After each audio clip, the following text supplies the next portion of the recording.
Alright, let's get this thing started.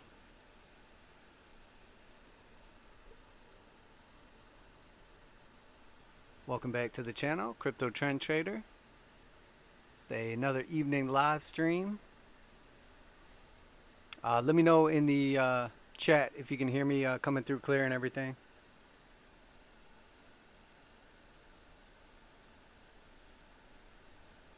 Alright, I think we're all set up and ready to go.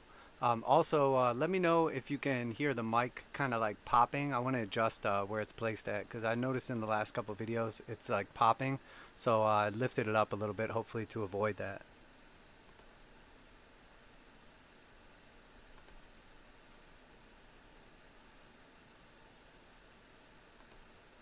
Alright, great. Everything looks good.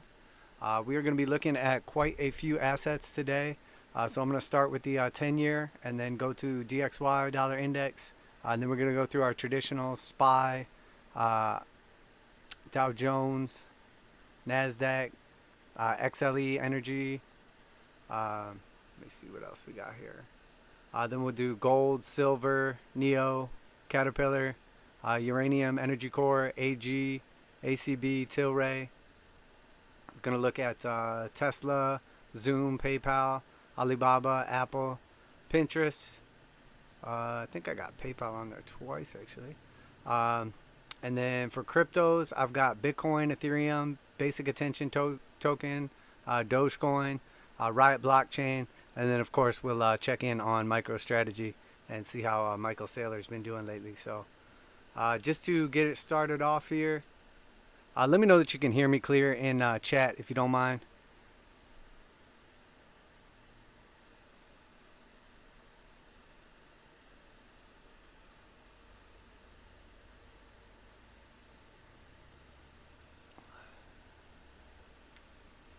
Alright, great. So let's get started with DXY dollar index. And also let me know how the mic is coming through. So here we have just like, you know, it's been doing the same thing, still doing the same thing. You know, basically what happened was we were operating inside that same channel, broke out of our initial channel, and now we're inside this next channel. It topped out exactly where we said, got front run from the 200 exponential and simple moving average, sold back off, found support exactly where we said. It had found resistance on the 89 once, found resistance on the 89 twice, and then came back down and bounced it now. As soon as we did, we got that bullish engulfing candle. This came in exactly with, you know, Jerome Powell's little speech. Perfect timing. You know, he was extremely dovish, talking about there's no inflation, there's never going to be inflation, I'll never raise rates, and before I do, I'll warn you. I'll give you 3 years notice before we raise rates. So, you know, obviously the dollar started dumping, and then of course we got the bullish engulfing candle today, completely dominated it, corresponding with like all assets basically selling off. You know, we're basically at the top of this channel now. So when we come off, you know, everybody's familiar with how I trade and, you know, my strategies, but I like to just continually reiterate the same thing over and over, you know, so it really sticks. And essentially what we're looking at here is when we come to the top of the channel, when we come back down and we bounce the heart line, and then we come back to the top of the channel again, the likelihood of breaking out is exponentially more likely. So if this right now breaks down back to the bottom of the channel, we would expect for it to find support here, which is perfectly fine.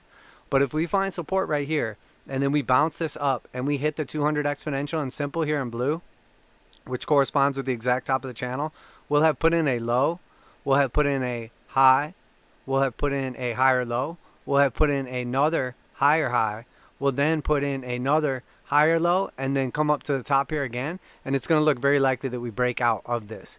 And that's what I'm expecting to happen. I know that that is contrary to, you know, public belief that the dollar is going to zero fast. I know they just printed $1.9 trillion stimulus plan, It doesn't matter. That's all fundamentals. I'm talking about actual technicals and what's likely to happen here. So, and again, this is not in relation to the amount of dollars. It's in relation to, you know, the euro and other countries. So you'll see that obviously, you know, United States passed a $1.9 trillion bill. At the same time, Europe has come out and said that they're planning on devaluing their currency as well.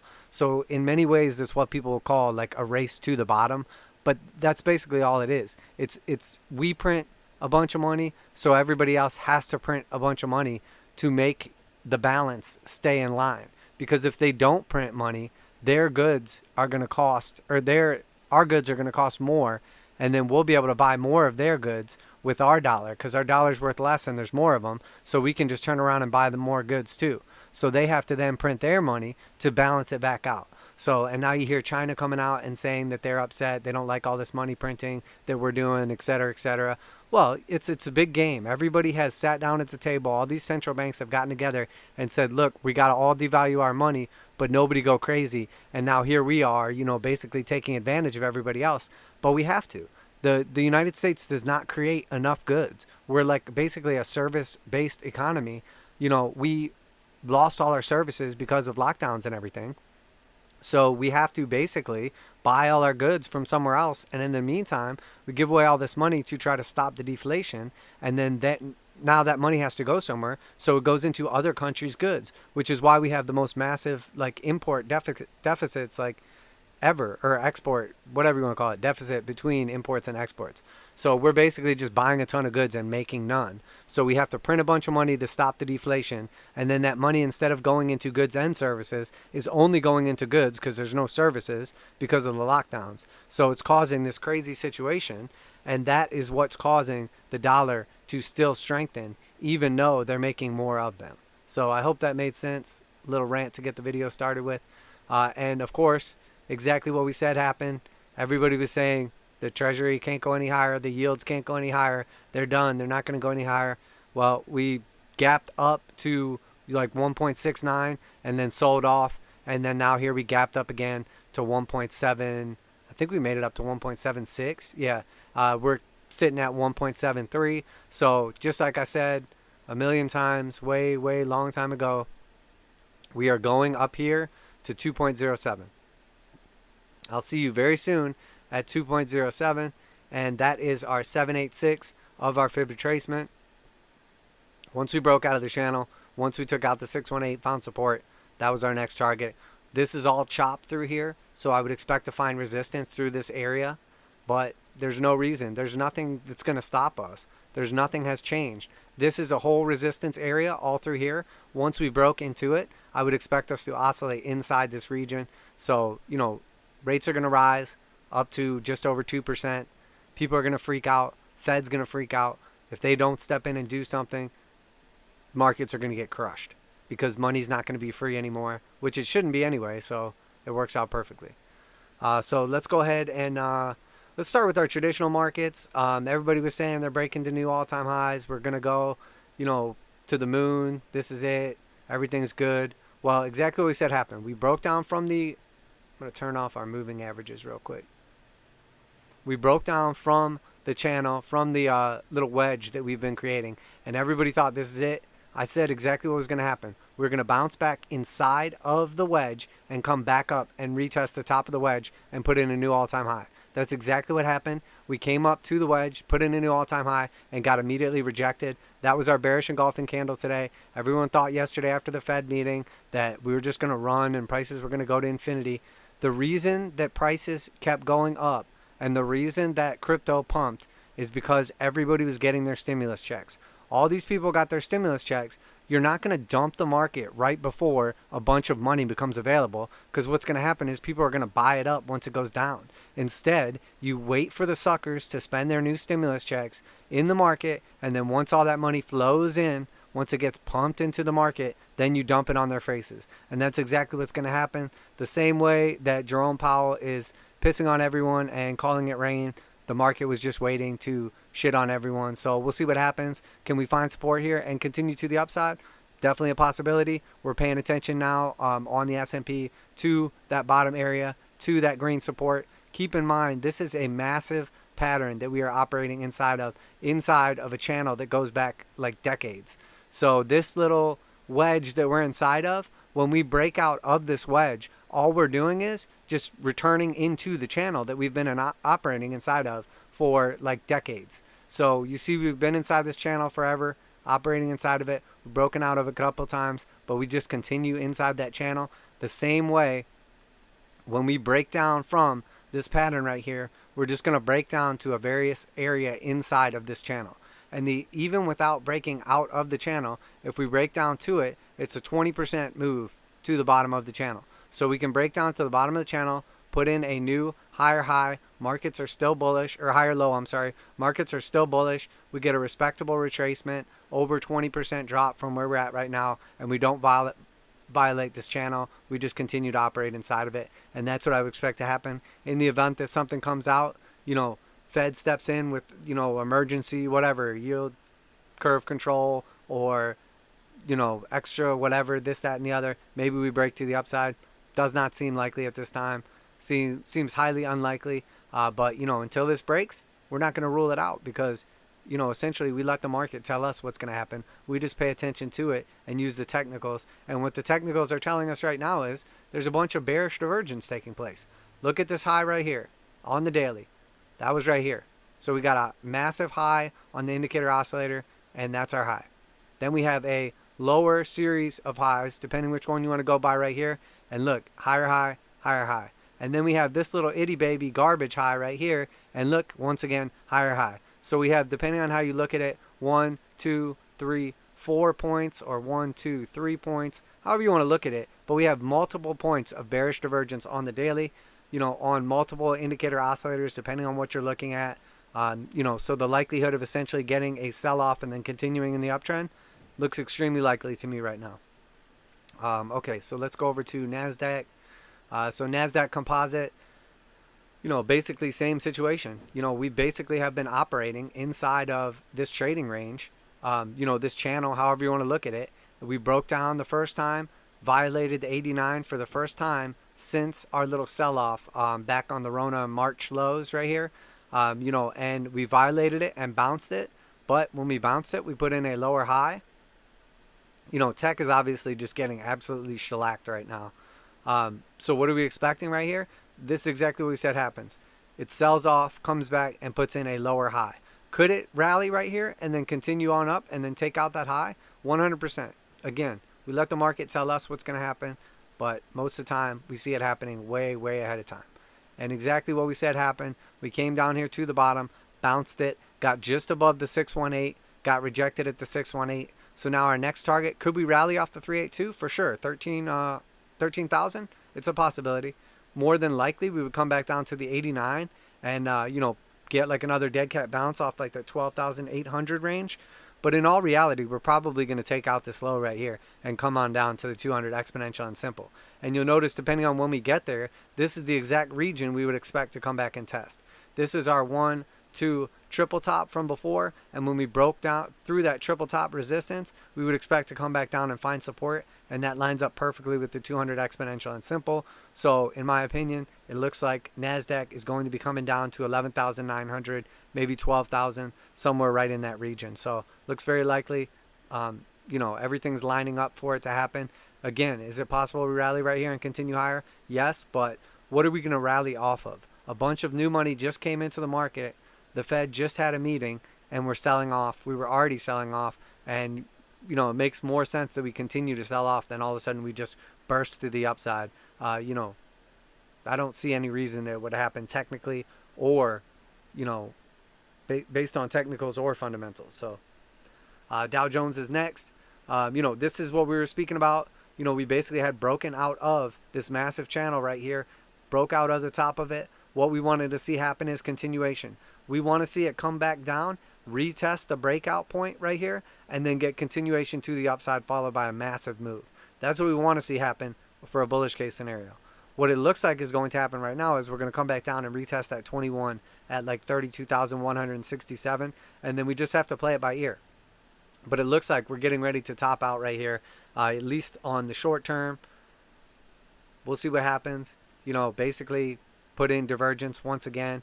We have a high right here on the indicator oscillator. We have a lower high right here. You know, it's basically topping out. Could we get continuation and not put in divergence? It's definitely a possibility. But at this point in time, it looks like we're getting ready to develop some bearish divergence, you know, which I would expect would come back down here, and then we would get that massive sell-off.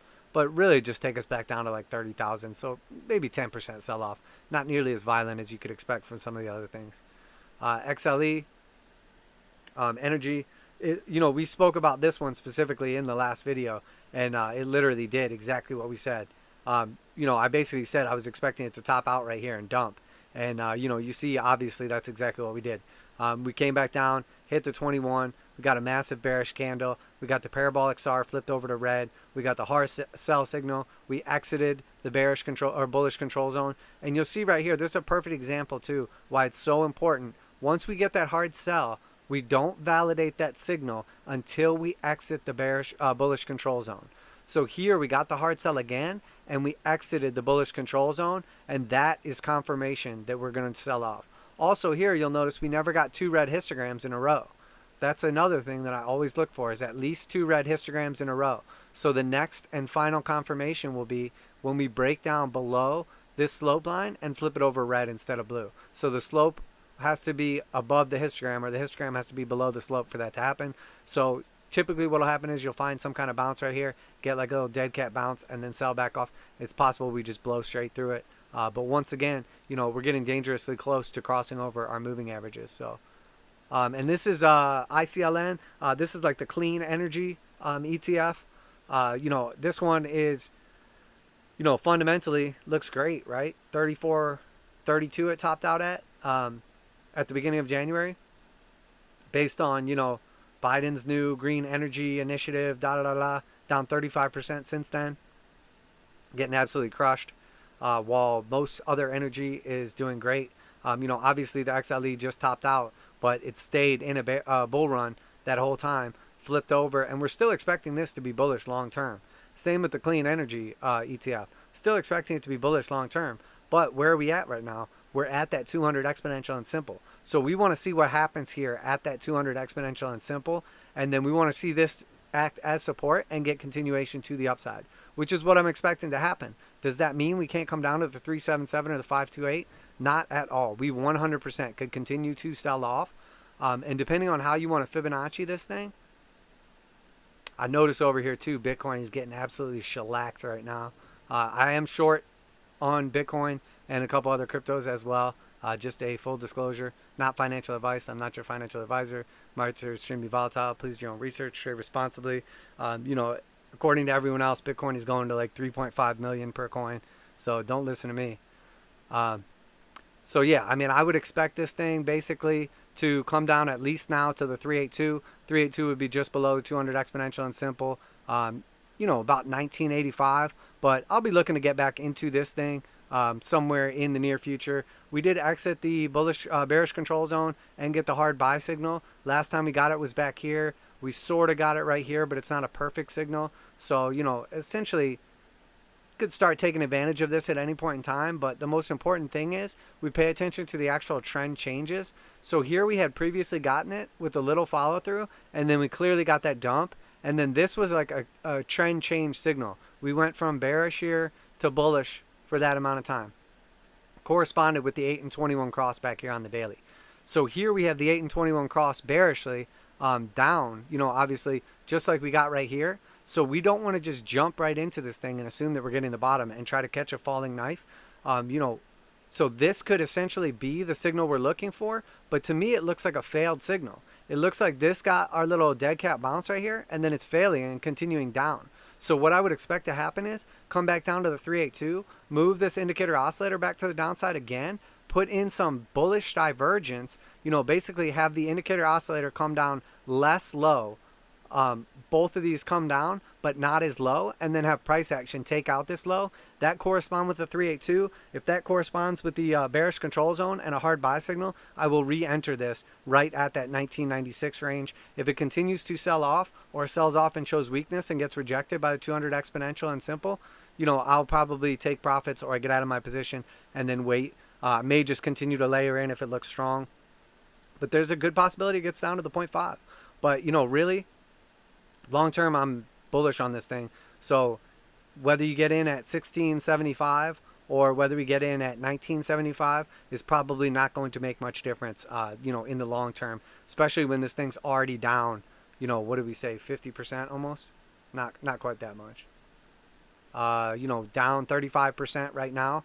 But, essentially, if we get that pullback down to like the down 42% to down 50%, I will be completely happy with that. I guess you could just estimate off the fibs, but so yeah, that's our energy sector and traditionals Let's go ahead and do crypto next. Obviously, just because there's a bunch of volatility right now.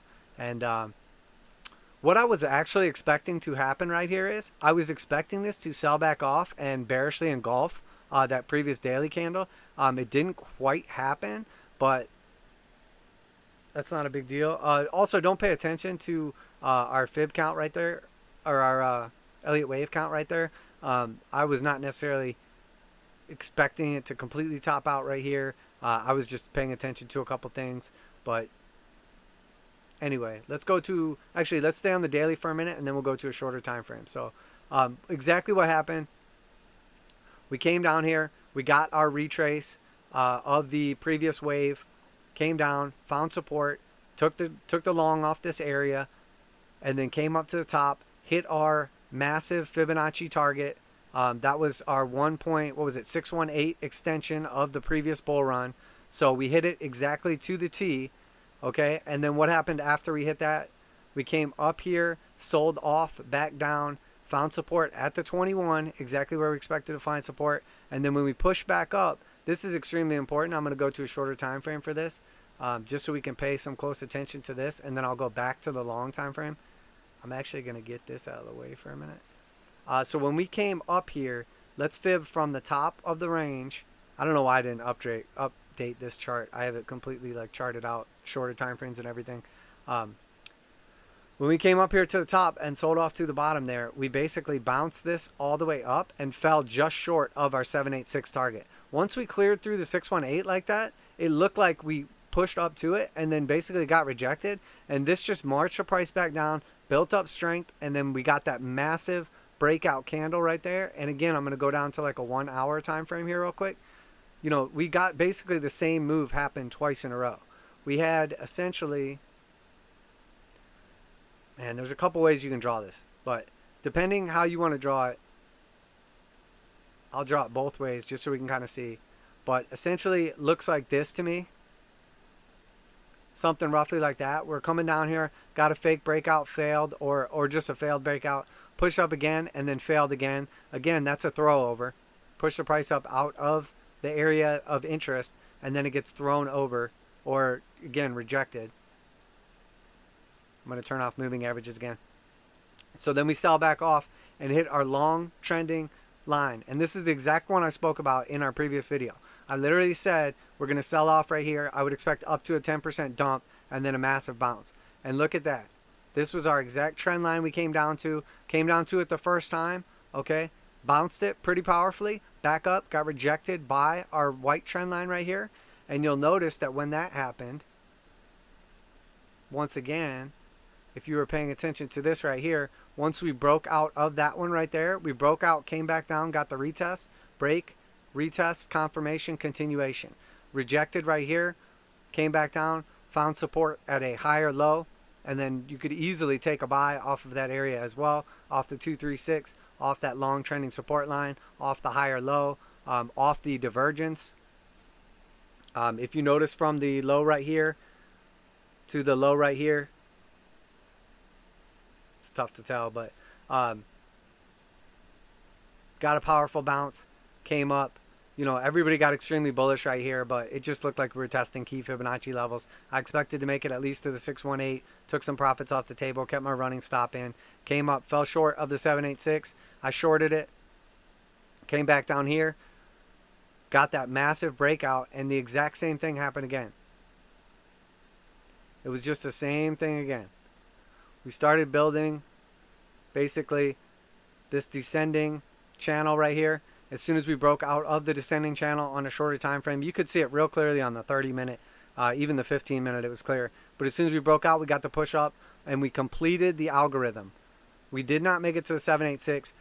Markets wanted to get up to the 786. So we pushed up with that massive short squeeze, got back to the 786. I shorted again off of this. So I have a short from this area, a short from this area, expecting us to come down to exactly where we're at right now. Now, one of two things is going to happen. Either this line here, this long trending white support line is going to hold. And I don't mean like hold as in we can't touch down below it. Because look, we came down below it by wicks here. We came down below it by bodies here. But we were able to save price action.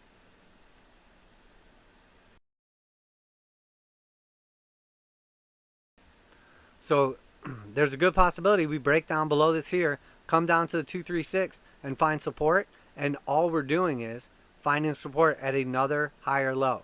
100% is a possibility that we find a low, a higher low, and another higher low. It's also 100% a possibility that that was our low, this is a higher low, and that where we're at right now is another higher low. So, this is a key level that we broke through, that we would come back and find support on. But to tell you the truth, the market looks extremely bearish right now to me. It looks bearish to me. It looks like it was literally just waiting on people's stimulus checks to come in so it could dump on their faces and put in a lower high. Excuse me. But we'll have to see how this plays out right here. We put in, there was basically, this was if you weren't paying attention to this, you need to pay attention to divergence. This was a high right here. That was our lower high right here. This was our high right here. That was our higher high right here. It was very obvious right here that when we started selling off, that this market was going to push the price back up, hit the 786, and put in bearish divergence. It was very obvious before it even happened. So once this happened right here, it was the easiest trade ever to take. Easy short trade. Because that's going to happen based on how far and how much energy it took to get up to here, and then how we literally bounced the slope line and it took no energy to get back to higher. And you knew as soon as we got any kind of price action back to the upside that we were coming back up to the 786 to complete that algorithm. So it was very clear what was happening. Again, it's not financial advice. I'm not your financial advisor. Markets are extremely volatile. Please do your own research. Trade responsibly. But you're looking at a 6% to the downside. Matter of fact, I'll put the actual trade up here so you can see. If we came up higher, this is my rationale and why I took this trade and why it was an easy trade and a good trade. If we came up higher than the 886, in my opinion, if we break through that 886, especially on a candle close, on like even a 4-hour, I would expect us to take out the all-time high and continue to the upside. The likelihood of taking out the 886 and then not continuing up to at least double top or a new high is like very small percentage. So we had to risk 2% to take that trade. Or if you took it back here, it was basically 3%. So then to the downside, you're looking at essentially like a 5 to 6% because we're going to at least come back down and touch that trend line. So in this case, it was a 2% to the upside, like stop loss on the short, with almost 6% to the downside. It's basically like 2.5 or 3 to 1. I would always like to take trades that are at least 2 to 1, preferably 3 to 1 or more. In this case, we can pull up now our moving averages, and I'm going to go ahead and turn that stuff off, and I'm going to turn the moving averages back on. And I'm going to tell you why I'm overall not bullish or bearish on these markets, but paying close attention to it is. This is our 1 hour negative cross on the 821. We're finding support exactly at the 200 exponential. The first time we came down, we broke through the exponential and simple. We came back up and got rejected at them. The second time we broke through, but got rejected higher. And then we came back down and put in a higher low. So we're basically bouncing off the 377, getting rejected by the 200 simple.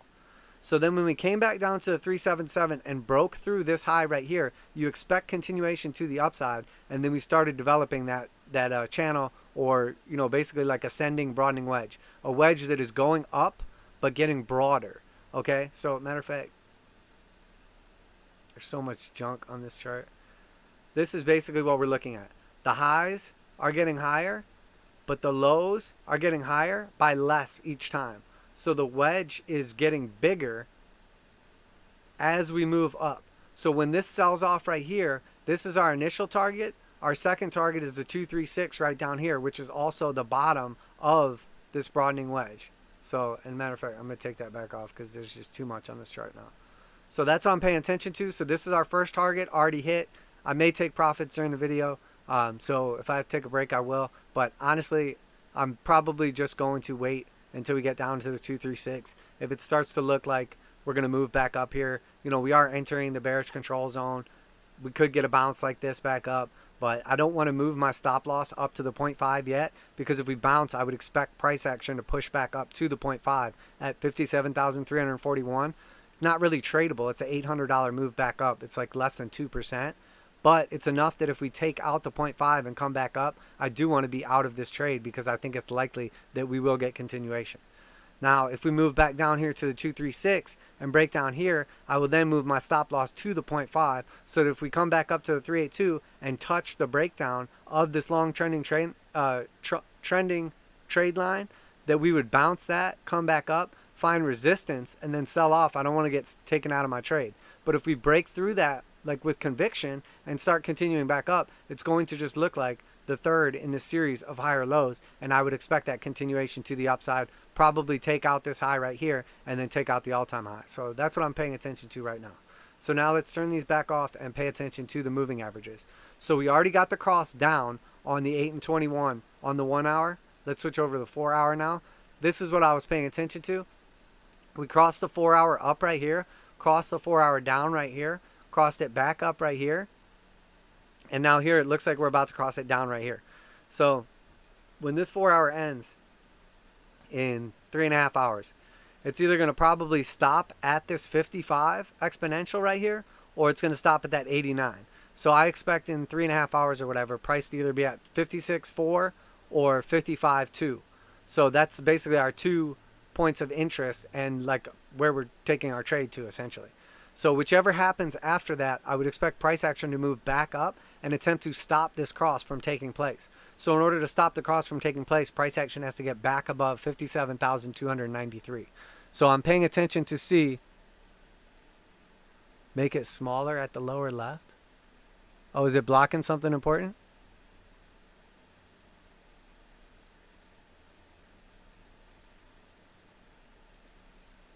That should make it a little smaller. Let me know if that's good. So yeah, what I'm expecting to happen basically is bounce that right here and push back up to the 8 and 21 and try to avert that cross. If we do, that's going to look good, and it's going to look likely that we get continuation back to the upside, and this is going to look like a bullish pattern, you know, moving up. But if we don't, if we come back up and get rejected at like 57.3 and can't get a 4 hour close above that, I would expect these to cross back to the downside and get continuation, in which case our next target will be this area right here, this area of interest at the 200 exponential and simple, which is 52,000 roughly, 51 to 52,000. And we have a top right here, we have a top right here, we have a top right here. That's a key area of support that we would expect to hold if it came down to it. So between 51,000 and 52,000, I'm going to be paying attention to. And then if we switch over now to the daily, we'll notice here on the daily chart that this was us essentially closing at the 8. We tried to save this once. We basically had the cross right here, averted it, and got the push back up. And then we came back down here, hit the 21 twice, and found support. So what we're expecting to happen now is come back down to that 21. If we come back down to the 21, that's going to be 54,545. And we're likely going to take out the parabolic SAR on the daily, the green parabolic SAR right here. At which point in time, I would expect the close to be around this area. I want to see a big wick come in. I want to see that price action get bought straight back up and a rejection of lower prices. If we do not, if we get a lower close than 56,652, it will look bearish to me. I do not want to see that happen. I do not want to see a lower close than this, because that is going to look like a downtrend, because we have a high right here, then we have a low, and now we're putting in essentially a lower high right here. So now we have two highs, one lower than the other, and we have a low right here. I do not want to see a lower low, because then we have a high, a low, a lower high, and then a lower low, at which point in time I would expect a lower high and then a lower low, and I would expect us to come back down to like 48,000 roughly to 50,000, somewhere in this range, corresponding with one of the moving averages. I would rather not see our parabolic SAR get taken out, because on the daily, typically, now you'll have a situation like this where you get a wick down, take out the parabolic SAR, and then continuation. But typically when you get it, you're going to get something like this, like 10 to 20 of these in a row. Here we got like 10 of them in a row. So here, if we take out that parabolic SAR, I'm expecting to get like 10 to 20 days in a row. And the last thing I want to see right now is us come back down and take this out. If we take out 45,233, this is going to start looking very, very toppy to me. Very, very toppy. Once we broke through this high, I would expect a lot more continuation than that. This is not, that's not good to me. I don't like to see, here we broke through and we got 41%, not bad. It's not bad. Here we broke through. And we got 6.7%. So if we come down here and we take out this right here, this is going to look like the top to me. Because essentially what this looks like is this is the top, then we start selling off, then a short squeeze comes in, takes out the previous all-time high, and then we dump. So I'm very cautious of that happening, or at least like conscious of it happening, looking out for it. If we take out 40,000, it's going to look really bad.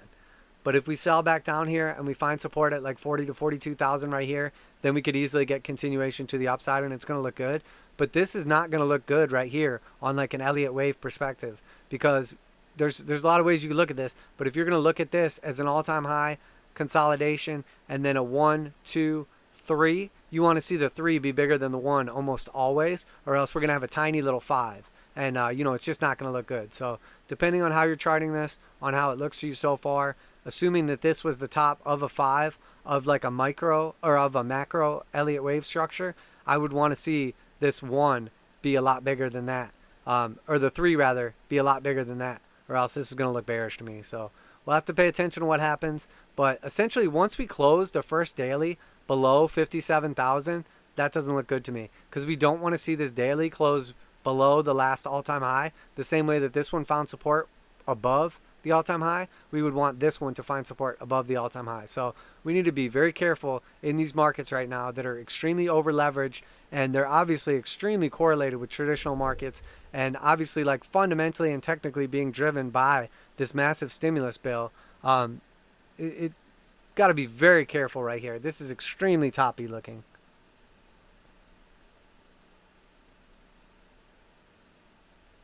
Yeah, there should be way more volume coming in at a new all-time high, and there should have been way more volume coming in buying up some of these sell-offs right here. We had a bunch of volume come in right here that was like notably worth paying attention to on the daily.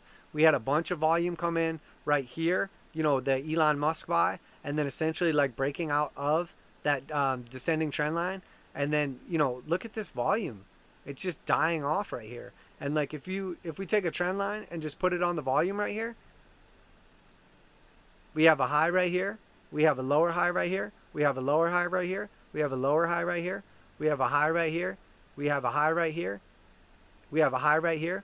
We would expect to see more volume coming in at these higher levels. So now we're in a descending, amount of volume looking for like a technical breakout. So what would that look like? It could look one of two ways. If it breaks out, oh shit. Whoops. Did not mean to get rid of all of those drawing tools. If we get a technical breakout right here, it could look one of two ways. If we break to the upside, a bunch of volume comes in, and boom, we get a nice big spurt up. But more likely than not, it would have done that here, and we would have gotten continuation. We broke to a new all-time high and got no continuation at all. We literally had, this was our all-time high. We came up to it, consolidated at it, got one green candle, one bullish candle, no volume, and then we've been selling off since then. That's bearish to me. No volume came in on that breakout. What does that tell you? It tells you there was no sellers. There was only buyers. So it was easy to break out, that technical breakout. It was easy to squeeze that short right there because there was nobody trying to sell. And the people that were selling, just got squeezed out of their positions. So now here we are we left the bullish control zone right here, and we're about to get that the stochastics cross to the downside. So we left the bullish control zone. We're about to get the negative cross on the stochastics. We got massive amount of bearish divergence coming in here. This was our high. That was our indicator high right there. This was our high. That was our indicator high right here. So this is way higher than that is. This is not way higher, but it's higher than that is. And now here we are at a new high. So that looks like bearish divergence on the daily, very likely about to develop. Normally I like to see 3 drives of bearish divergence. It's possible though that we only get 2. Now let's switch over to the weekly. Oh, and also, can you tell me, are you guys hearing like that popping sound from my mic, or is it better having it lifted up a little higher? So here on the weekly, it's still possible that we could close this week out in the next few days above our previous weekly close right here, and it could still look bullish. But overall, typically what happens is what happens on the daily transfers out to the weekly. So And this is exactly what we're talking about too. This is the most dangerous signal to see on a weekly time frame at the top of a trend. We have been inside of the bullish control zone for weeks. For weeks. This was November. And now here we are in March. We've been inside the bullish control zone, and we got the hard sell, never left the bullish control zone, and then we're getting the hard buy, still inside the bullish control zone. So what I would expect to happen, if we see any weakness in the market, we're going to get the hard sell one more time inside the bullish control zone, and it's going to be the inverse signal that we got on Tesla that we were speaking about. Tesla got it at the bottom of selling off. It got a hard buy, then a sell, then a hard buy. And when you get the hard sell at the bottom of a trend, it's usually a reversal signal. It's like a fake out. Same way that if you get the hard buy at the top of a trend and then a sell, it's usually the top. It's like a fake out to buy back in when in fact we're bearish. Nice. Thank you, brother. I appreciate the feedback. So yeah, this is, again, this is exactly what we spoke about too. We had a bunch of green histograms in a row, then we got 2 reds, then we got 3 greens in a row, then we got 1 red. So now here we have 3 in a row. If this flips over red right here, we'll only have 2 in a row. So we'll have a bunch of greens, then 3 greens, then 2 greens. Again, that's the last thing we want to see. It basically means that we're losing momentum or we're losing strength at the top of a trend. Does it mean that the trend has to be over and we're done and this is the end of the bull run? No. But if we sell off from this point, there's a high likelihood that we start testing like the all-time high, like back at 20,000, or at least retesting that low down here at like 32,000, or at the absolute minimum, like 38 to 42,000. So that's a pretty big sell-off from where we're at right now, and definitely worth paying attention to. But like from the top, I would expect probably roughly a 40% sell-off. So if we did a 40%, if we did a 39% sell-off back down to like 38,000, that would look extremely strong. If we found support and continue to the upside, I would be much more bullish on this move long term, up to like 70, 100, a couple $100,000 on Bitcoin. I think that would look very promising overall. Continuing up in a parabolic fashion like this, with, you could argue that we got a couple decent retraces. I mean, but even if you look at the percentage was 29%, which isn't bad. That's a reasonable pullback, but it's not typical for what Bitcoin does. Here we got 26%. Once again, not typical for what Bitcoin does. But regardless of the percentage, the most important thing to me is we need to come back down and test that 21 moving average. So if we break down from here, we come back down to like 38,000 to 42,000, we touch that 21 moving average, and then we find support and continue to the upside, I will be extremely bullish on Bitcoin long term for continuation to a new all-time high and probably into like the 6-figure, like $100,000 or more. If we do not, I don't think this is sustainable. I do not think this is sustainable. An entire bull run based on inflation fears and stimulus is not sustainable, because we're not going to get more and more inflation fears without getting more and more stimulus. And I don't think that they're just going to continue printing money like indefinitely, like throughout the world. Not to mention, if inflation was really the problem right now, we would see gold and silver pumping to the upside. It's actually deflation. We're in a deflationary environment right now, and all the central banks are trying to create inflation. They are pumping a mass amount of money. Actually, really, it's reflation. We were in a deflationary environment. We lost GDP. Worldwide GDP went down significantly, like the most it's gone down in decades, at least a decade. That's really bad.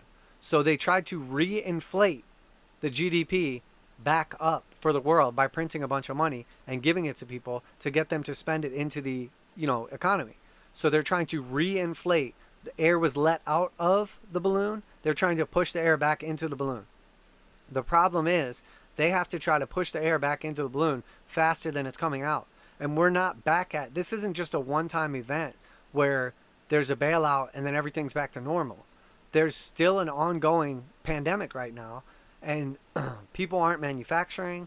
Retail is still relatively strong because people are spending money on retail goods, but there's also supply chain like constraints, like bottlenecks. So even the stuff that people want to buy, they can't buy. So that limits what they're able to buy. There's less manufacturing taking place. There's less jobs. There's less everything. So we're in a deflationary environment trying to pump the balloon back up. But the problem is as we push the balloon back up, there's little holes getting poked into it, like supply chain issues and confidence issues and rising rates, and all these things are little holes getting poked in the balloon. So the faster they push air into the balloon, the faster it starts to come out, and the bigger all these holes get. And each stimulus they have to do gets bigger and bigger and bigger, and each time it happens, it's like a drug addict. When somebody like smokes weed or does heroin, the first time they get super messed up, and then the next time they do it, they get a little less messed up and they got to do a little more. And then the next time they got to do a little more and do a little more and do a little more. And then what ends up happening? If you're smoking weed, you overdose and fall asleep. If you're doing heroin, you overdose and die. So that's what's happening to the markets right now. We're basically addicted to this monetary stimulus because the economy is not fixed. So we're trying to pretend, or the Fed's trying to pretend like the economy's fixed, and it's not.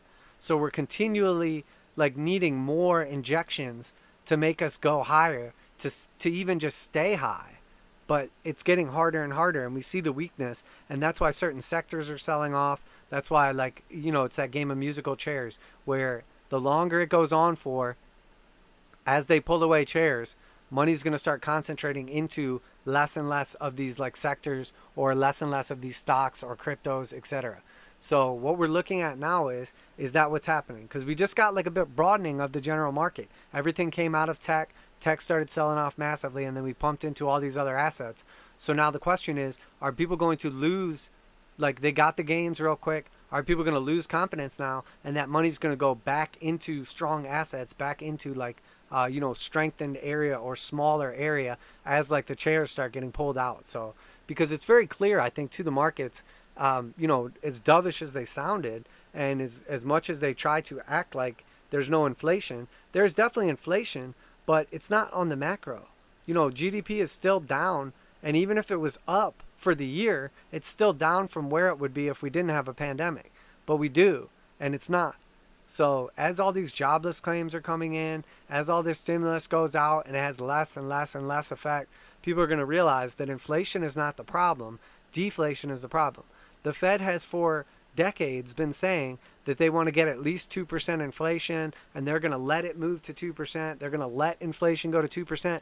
They haven't got to 2% yet. So are they letting anything happen? That's like me saying, like, I'm going to let you crash your car, and you just never crash your car. Like, that's what they're doing. They're saying, we'll let you crash your car, and if you do, we'll step in and we'll grab the wheel. But you never crash. So why are they saying now, like, oh, we're going to let it run hot. We're going to let inflation go up. We're going to let all this. They can't control any of it. They want inflation, and it's not happening. So, and you can argue whether or not inflation's good, whether it's bad. There's a bunch of different kinds of inflation. All that's irrelevant. The fact of the matter is, we're in a deflationary environment, and we're very close to the danger zone. So that's it for Bitcoin right now. That's all I was going to take a look at. Let's pay attention to how this week closes. We got 3 days left. We do not want to see this thing exit the bullish control zone, and we do not want to see a hard sell signal on this weekly. If we do, it's going to look very, very bad. And, that's going to basically correspond with essentially us taking out the parabolic SAR, taking out the 21, and getting a violent sell-off, at least down to 48,000. But we could get as low as like 42,000, hit the 89 moving average on the daily, bounce it, and we could still be bullish. But got to be very careful in these markets. Let's switch over to Ethereum. Ethereum's still showing tons of weakness. I said it back here. Ethereum looks extremely weak.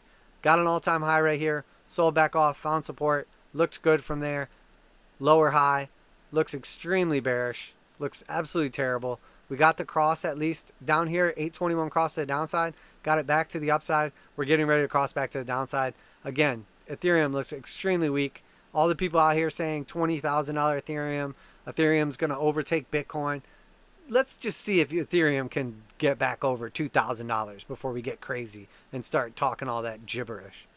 Let's use technical analysis and talk about actual charts and what's likely to happen. Because right now, it looks like we're about to take out that parabolic SAR again. If we come back down to that 50 exponential, I'm sorry, 50 simple. And if we do, it looks like we're going to come back down to that 89. And we better pray to God we don't get a close lower than 1400, depending on what exchange you're looking at. Because if we close lower than 1400, we're coming down to the 200. And, I'll see Ethereum back at $1,000. So, but, it's very likely we'd find support at like 1200, 1275, somewhere around there. But this chart looks like garbage. Most cryptos right now do not look good. Most cryptos did not make a new all-time high with Bitcoin. Most of them have not even made, well, a lot of them have not even made an all-time high yet. So we're paying attention to that. Here is one that I spoke about last video, how bullish it was, how great it looked. And, from then, that was at 81 cents. I specifically said I was expecting this thing to get a massive move to the upside. You will notice that depending where you bought through here, we got like an 80% move up. I took profits at the end of this candle right here. Actually, no, I'm sorry. I took profits during this candle right here. As soon as we came back down and took out the high of this, $1.24. It was over 50% move on that. But I'm in basic attention token from back in like 25 and 30 cents. It's like a 4x on this thing. People are always looking for the one that hasn't broken out yet. Basic attention token has extremely strong fundamentals. It has an actual use case. If you're not using Brave Browser, you should be. If you're watching YouTube and you don't like ads, download Brave Browser and put on the ad block and get paid to not watch ads. Get paid to do all the stuff you don't like. Instead of Brave Browser paying advertisers the same way other browsers do and taking the money for you to look at ads, they instead give you the money to look at ads. So they get paid by advertisers to give you ads, and then you can opt out of them if you want. So you can literally have a little pop-up come up in the corner of your screen, not even interfere with what you're watching. Click it and close it right away without even looking at it, and you get paid in basic attention token. And then instead, it blocks all the like mandatory YouTube ads. I saw someone complaining the other day about seeing 20 ads during like one of the videos on YouTube or whatever. And Brave will literally block every single ad. All you have to do is just update it here and there. So if you want a crypto that's good and bullish fundamentally, I love Brave Browser and basic attention token. And obviously I was calling out. I was expecting this massive move. You could tell obviously right here when it took out its all-time high, or at least I think it's just a cycle high. I'm not sure. I'd have to look back. But regardless, when it took out this high right here, that was the same time Ethereum did not take out its high. It came up to this high right here. I'm sorry, I think it did. February 21st. Yeah, okay. That was this one right here was when it took out its all-time high. That's when Ethereum took out its high. And then after that, it took out its high again, took out its high again, took out its high again. This is one of the few cryptos, even though it's not the most bullish looking or the most bullish for this whole cycle. I'm pretty sure like Binance Coin didn't take out its high. I can't even think off the top of my head. Uniswap, Polkadot, all these other ones that were massively bullish the whole way up were looking weak, just like Ethereum. And then this was looking extremely bullish. So that's why I specifically spoke about that. Definitely expecting it to come back down at least to $1. I would expect $1 to hold just because usually when something breaks above $1, it will find like massive support at it. Same way with like $10 or $50 or $100. It's just a round number that finds support or resistance usually. So breaking above that, I would expect to find support on it. And then we'll have to see, does it put in a lower high and what does the rest of the crypto market do? But there's a very high likelihood it's coming back down to 83 cents, at which point in time I would expect it again to find support. If it does not, then, you got to just see where it goes from there. So, all right, so let's go to Doggy Dogecoin. Okay, so we spoke specifically about this. My chart looks absolutely horrible. I don't even like pulling it up, but this is what we were paying attention to. This line right here. I said it ahead of time. That was our key support right there. Oh my gosh, what the hell is it doing? That was our key support right there.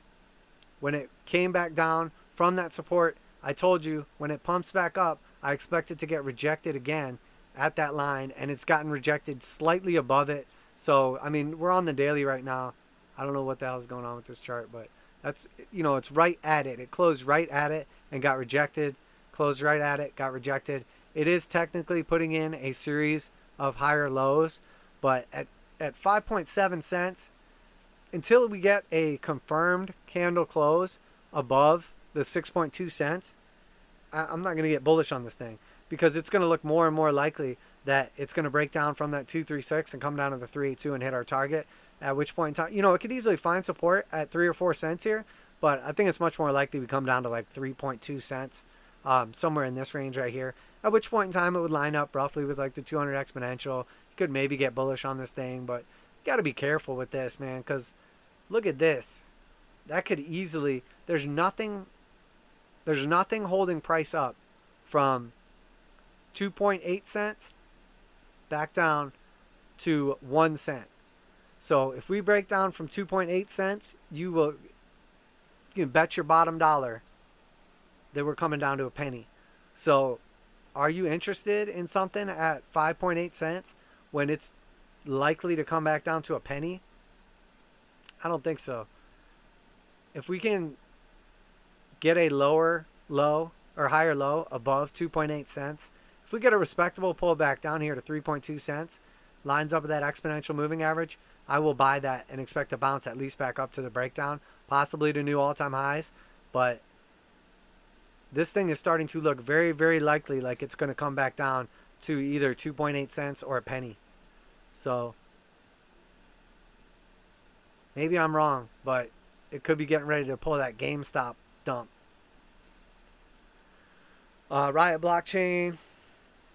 This is a crypto mining company. This is going to be just tied basically to the overall Bitcoin chart or crypto market cap. You know, if it was a Bitcoin chart, it would have broke to a new all-time high here, but it didn't. It failed to get the all-time high. It did come back up and do exactly what I was expecting and close that gap. So we gapped down right here, came back up, closed the gap. We bounced the 50-55 last time, averted the 821 cross last time. But what I would expect to happen is we're coming back down to 40.67. If this breaks right here, we're coming down to the 89 at 31.69. We still have a big gap right here. So, I mean, this thing could lose 66% of its value. It could easily come back down to $23.35. Now, what does that correspond with? Crypto would have to sell off pretty violently. But, I mean, I'm not saying that's going to happen, but I have no interest in this thing at these prices. This, to me, looks like a great selling opportunity. Once again, in case you're just coming into the video, or you didn't hear me say it already, it's not financial advice. I'm not your financial advisor. These markets are extremely volatile. Please do your own research, trade responsibly. Riot Blockchain looks like shit right now, for now. Let's look at a fib retracement on this thing. So, yeah, we came up exactly to 786.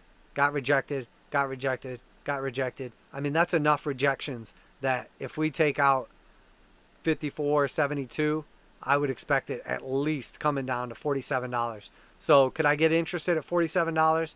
Yeah, I could probably pay attention to it there. Is it more likely it's coming down to like $41? Yeah, that's where I would actually be interested for a nice pushback up to like 52. You know, that's a nice like 25% move. But in all reality, I mean, if this thing starts selling back off even close to that low right there, I have no interest in this until it gets back down to $23, because it's going to look like it's going to come back down to fill that gap.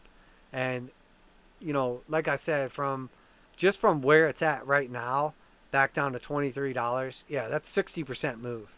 I mean, that's not good. So that's how I'm looking at Riot. MicroStrategy, Michael Saylor, the Bitcoin shill, Bitcoin Judas, as I like to refer to him. Let's look at his pride and joy. You know, obviously topped out back here. It was extremely overvalued, 1,300. Sold back off, back down to 547. What was that, 60% dump? 60%. If he was so smart, why did his stock go down 60%? I guess rocket science doesn't teach you how to prop up your stock. It only teaches you how to prop up Bitcoin. But from where we're at now, got rejected exactly at the 0.5.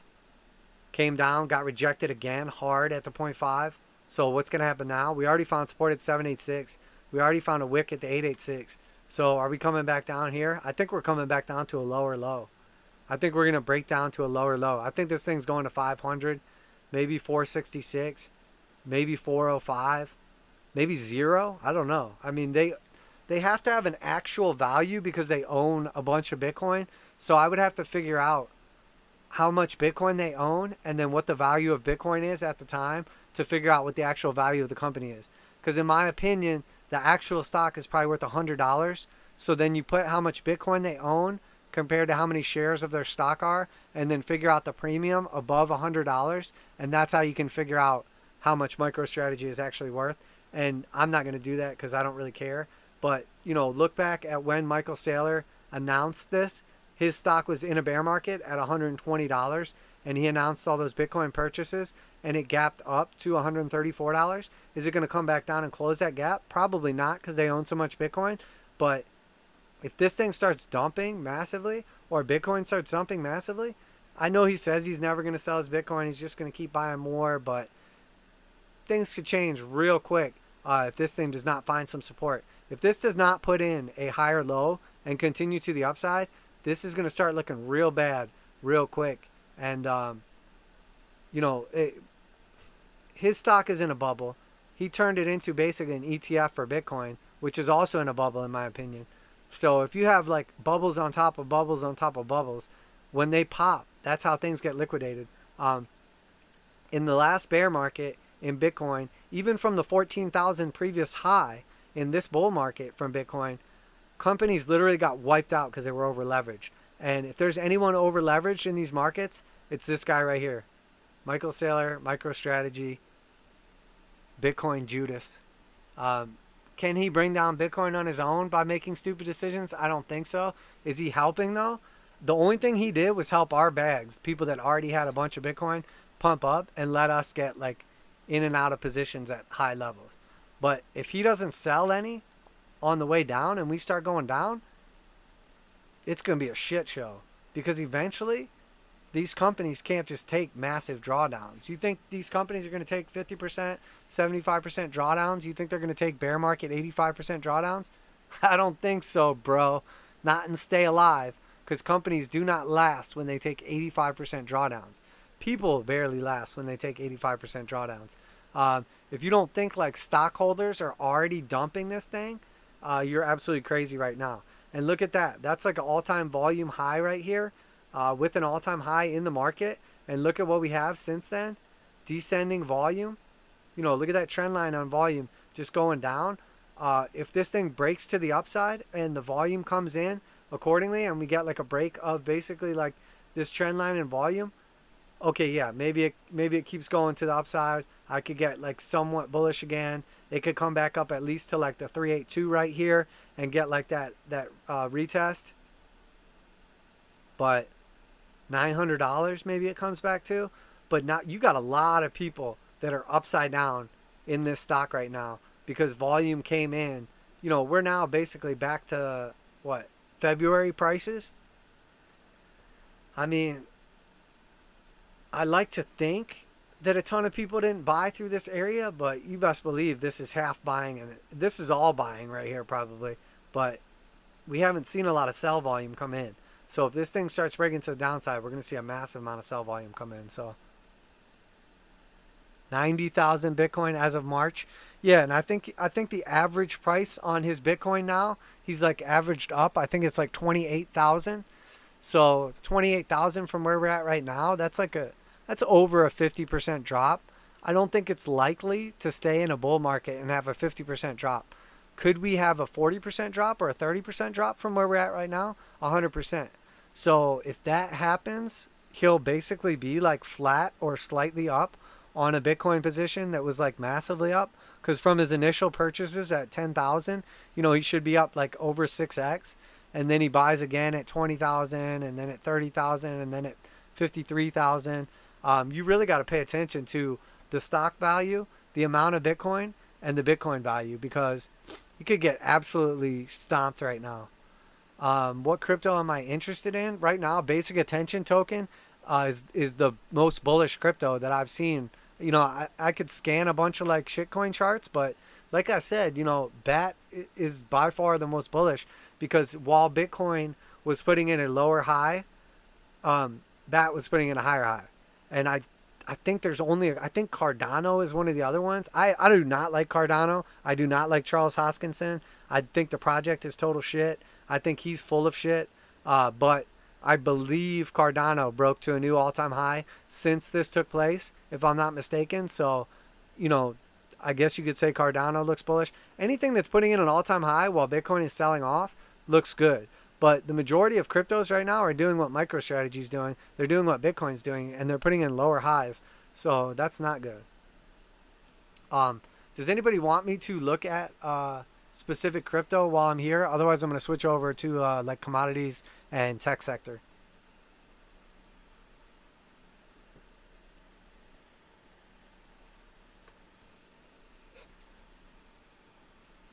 I'll probably go another hour. I'll probably go till 10, so it's no rush or anything. We can always come back if there's a crypto somebody wants to look at the end that I didn't touch on.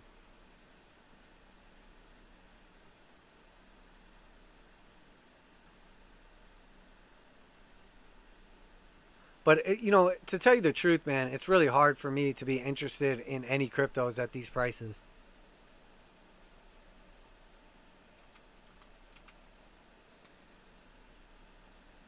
Just because I got into most of this stuff so low in comparison to what it's at right now, it's like, you know, everything looks overpriced, extremely overpriced, overvalued, whatever you want to call it right now.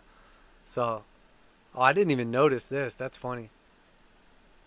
Yeah, okay. Here's the Cardano chart.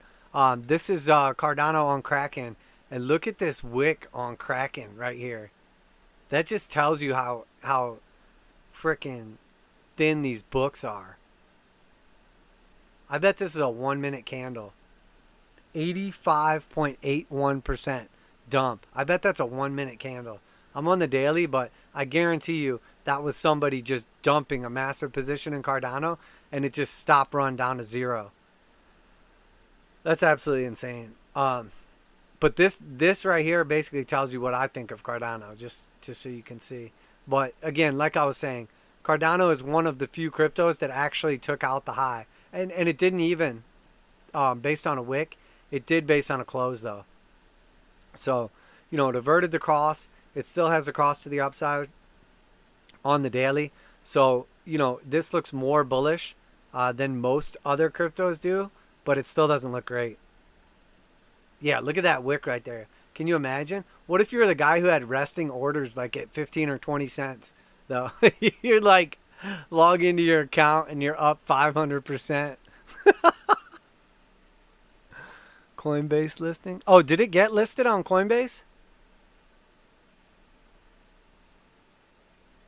Yeah, the thing about Litecoin is, man, I used to really like Litecoin, and in the 2017 bull run, I lost all respect for Litecoin because same with stocks and cryptos. When like the founder or the creator or like the, you know, initial investors or whatever, when they dump their holdings, you almost never recover.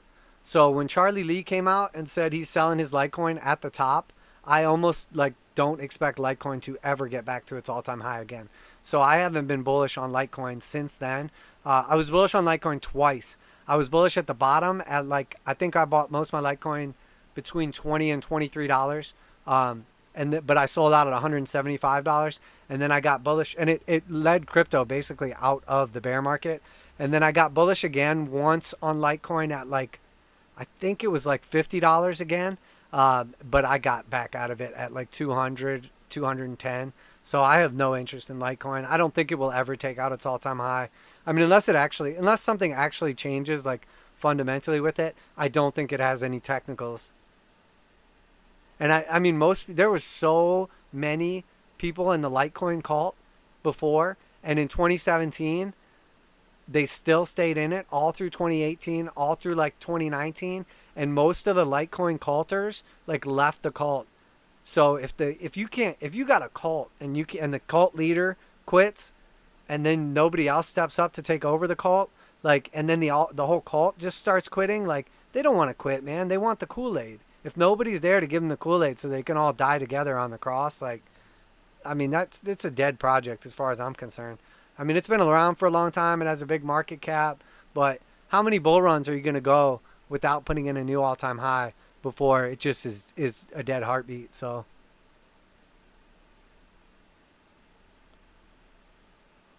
yeah, Kraken. I love Kraken. Yeah, I love putting resting orders on Kraken.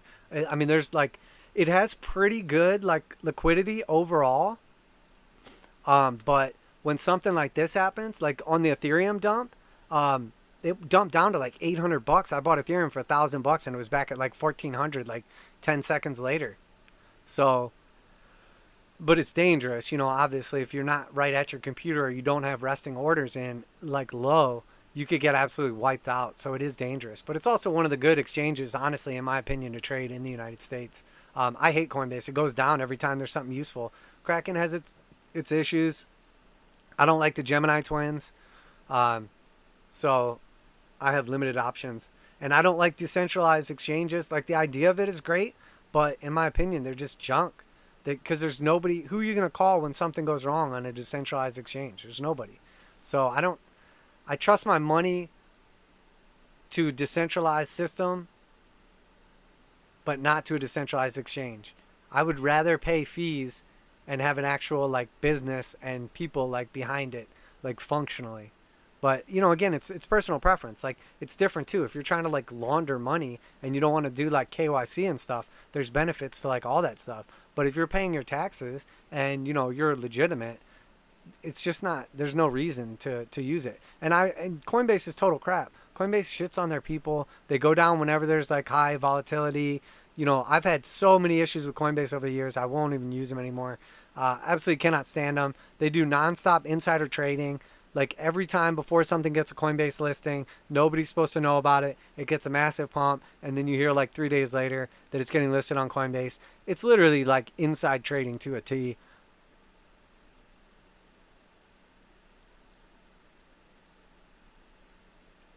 Yeah, I mean, I get what you're saying about the founders not having coins. Like, the idea of it is good and everything, but why would a founder get rid of his coins? Why would a founder give up on a project and stop developing that project? It means he doesn't believe in it.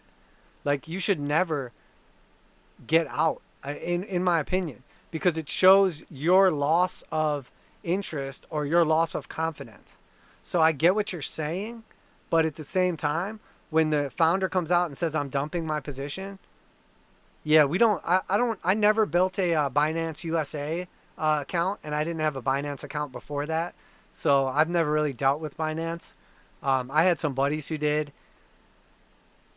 but there's a lot of FUD behind Binance too. I mean, it's like anything, man. Like, the truth is that from 2017 to 2019, the amount of money that flowed into the space for these exchanges to not fix all these issues and have this much more money and this much more market cap and this much more like income, they're it's not because they can't. They have tons of money. They could be fixing all this stuff. They could never have to worry about going down. They could rarely ever have to worry about these bugs, these liquidity issues, these like server or matching engine issues.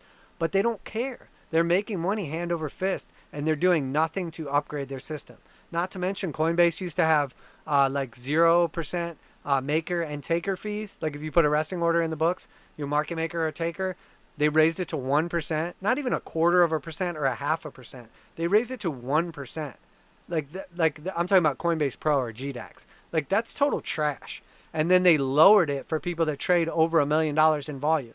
So if I'm trading $1 million in volume, I'm paying no fees. And then you're trading whatever your volume is. And I think it was calculated per month. If I was doing a million or more per month, I was paying no fees. So they're basically like shitting on the little guy. And Coinbase is supposed to be like the exchange of the people. They were like the quote unquote Robin Hood of crypto. Like, no, they're not. They don't give a shit about you. They, you know, and all the amount of bots on Coinbase is absolutely ridiculous. I mean, it's just straight up bots. You go somewhere like Kraken, there's bots on there for sure, but it's not like how Coinbase is. Like, you try to place an order on Coinbase, and the second you send the order in, a bot jumps right in front of you. Like, literally like in a split second. And it's nonstop. You could place an order 50 times in a row, and it will jump in front of you every time, and you'll never get filled. I'm good on that, man. I'm good on that. Like, I think Coinbase sucks. Everything about them sucks. Okay, let's keep going with some TA though. That's some nice rants. Okay, what's up from Canada, man? Yeah, it's a little different everywhere, man. Canada, Europe. I mean, this is an international channel, honestly. So I know everybody's all over the place. So, and it is different for everybody. Like, I mean, my buddy who left Binance, he was still trading on it for like months after they said it was going to be closed. So, and he was still able to trade on it. So they only just restricted it finally, like recently. And then there's, I mean, it's just not worth the trouble and the danger of getting your account like confiscated because you're using a VPN or something like that, or having the IRS come after you. Or there's just I just prefer to follow the law. It's just easier.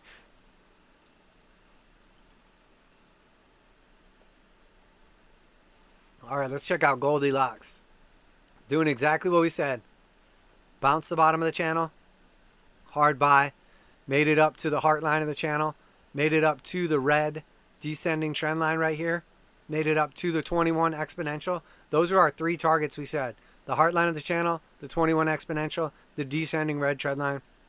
It's getting rejected pretty violently right now. We did not want to see it take out this 1730. If it pumps back up right here, we could easily get a move back to the top of the channel, or at least to retest the breakdown of 1769. But it looks like to me it's just going to roll over. It looks like it's about to roll over. We're basically bouncing this. If we can get above it, and I will start getting bullish on this thing again. But the range on gold, I mean, it's not really tradable.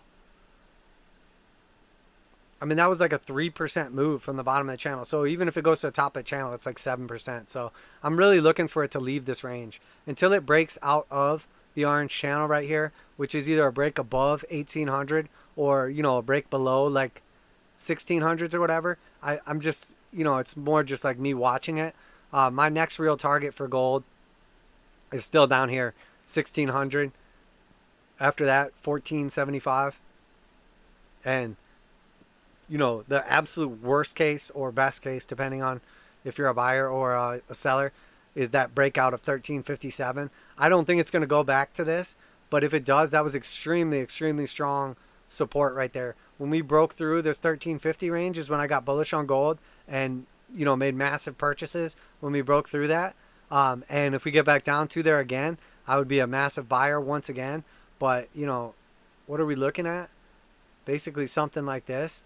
That's going to line up with like our trend line right here.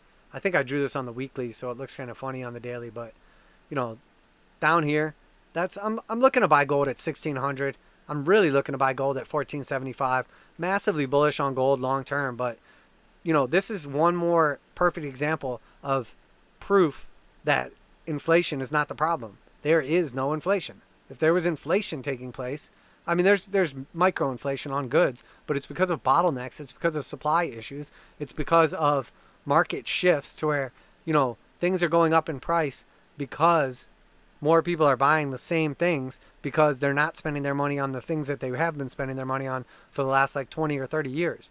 So things that people want are going up in price, but it's not actually like real inflation. It's demand pull inflation. It's just it's inflation based on demand, not based on overall market conditions. And you could argue that a lot of it is because of the extra stimulus, the focusing of the markets and where people's money is going, and then also the bottlenecks in the supply chain. So there is inflation. They're trying to cause reflation, or potentially, quote unquote, trying to cause letting inflation run hot, but there is no inflation. If there was, gold would be going to the moon right now. Will it in the future? Yes, for sure. Is it now? No. Do I expect it to all of a sudden just go pump to the upside? No, it looks bearish still. It looks like we're coming down at 1600. So, but we'll see what happens. If we break out from here, come back down, get the retest, I would expect to move at least up to here, and then I can start getting bullish again. Right now, no. Silver, same thing. Looks more bullish than gold. Nothing has changed. We tried to save the 821 cross. We got rejected right here in between all these moving averages. We're going to come back down and test the 200 simple, 200 exponential at like $24. Everybody said there's no more silver. Silver's going to the moon. Silver squeeze. Not happening, folks. I'm sorry. I love silver. It's extremely undervalued. Oil and silver are and uranium, 3 of the best commodities, best assets in existence, because I'm long-term bullish on them and they're not at all-time highs. But let's be real here. Silver looks like it's getting rejected hard at the heart line of the channel, at the top of our descending trend line. And, you know, where does silver look like it's going to? It looks like it's going to $22.58. It's going back down. Could we find support at $24? 100%. But $22 to $24, I'm a buyer.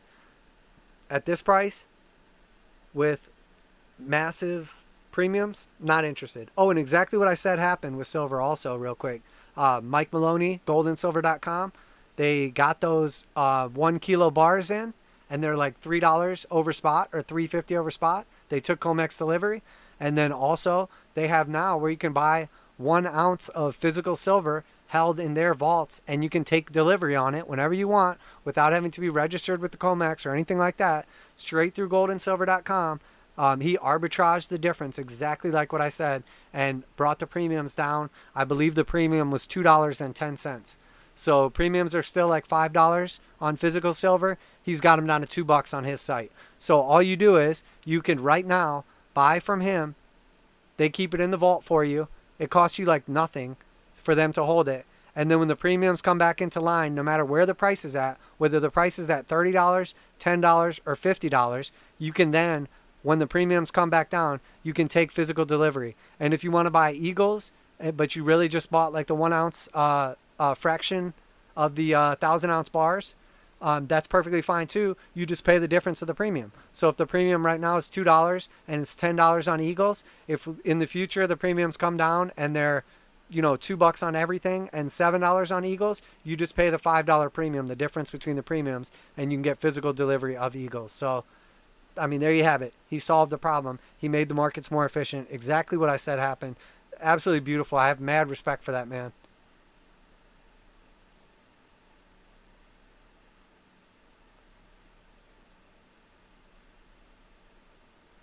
Yeah, I mean, silver's more bullish looking than gold, but it's not bullish right now. This is a high. That's a low. This is a lower high. You know, look at where the close is at. I mean, you could even say it's a double top high. So, you know, what are we expecting to happen? We need to come back down and just put in a higher high. But, you know, you can't really see it with all this junk on the screen right now. But, well, actually, I think... Oh, okay, there is a channel on there. I mean, this is the channel. That yellow line on top, that yellow line on bottom, that's our channel. And the green dotted line right here is the heart line. So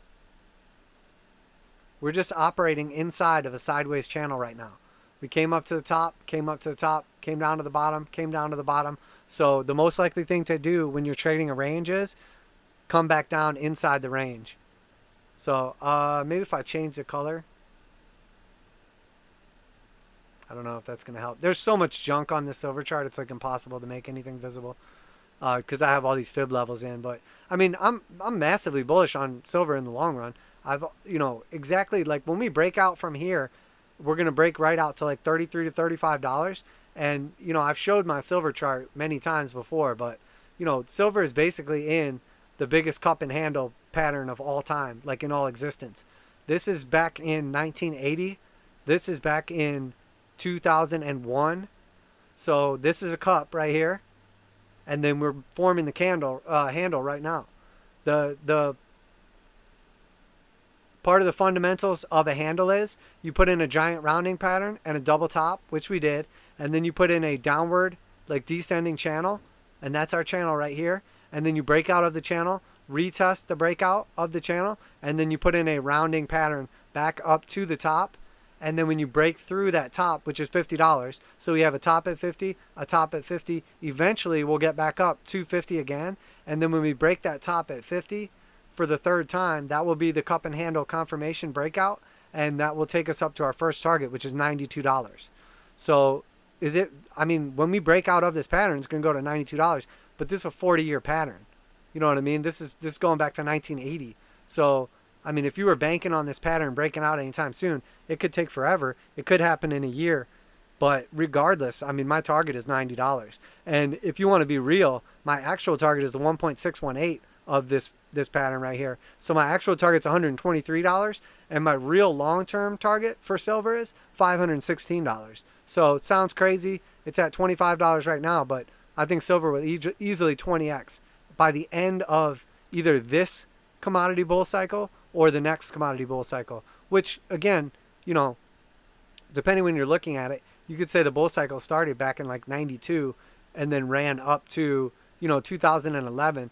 But, you know, technically we restarted the bull cycle again back in like 2019. But, you know, I mean, I'm in silver from great prices. I have like an average value on silver from like $14 to $17. I was a buyer through here, so I'm in a great position already. But even silver at 25 bucks long term, you know, if it goes to 90, that's great. And it's real. You never have to worry about it. You never have to worry about it going out of style. You never have to worry about anything. And commodities, I mean, are the best thing to hold long term because they're dense. Like gold and silver are great because they're dense. You can hold a lot of value in a little space, and you can physically hold it. You know, same way Bitcoin's great, but it's great because it's digitally dense. All right, so there's silver. Let's just go through our tech stocks now. Or what do I have? NEO. I have NEO on here next. So NEO. Did I already look at Tesla? All right, that's fine. I'm going to go kind of out of order here. But NEO did exactly what we said. Came up and got rejected at the 0.5. That's exactly what we said. 8 and 21. We were expecting to get rejected off the 21. Fail to get the cost back to the upside. So I would expect NEO to come back down here and find support at 37.86. If it does not, I expect it to come back down for a double bottom right here at $32. If it breaks below the 200 exponential and simple moving average, it's in the danger zone and can get a massive pullback. But there's no reason for me to try to pick the bottom on this thing because honestly, you know, it went down to $2.50 in March. Topped out at $5 prior to that. So it's at 40 now. It's already way, way up from there. So, you know, what happens if we get like a Fibonacci? Oh, shit. Damn it. What happens if we get a Fibonacci retrace? Like of that entire structure? I mean, just the 236 on NEO is $25.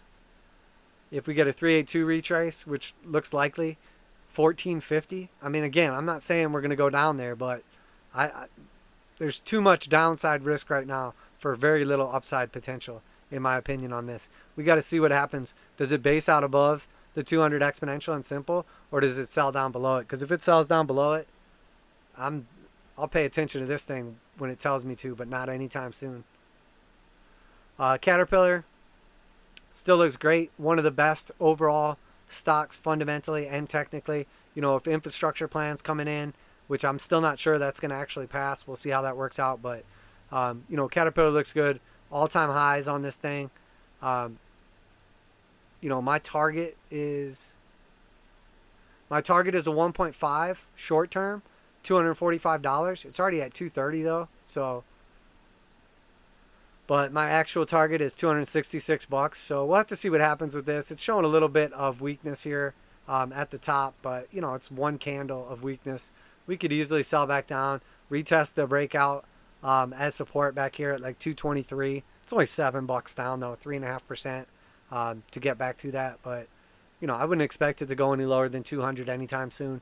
Fundamentally or technically, looks good. We are developing a little bit of bearish divergence right here, but it's too early to say that this is even a top.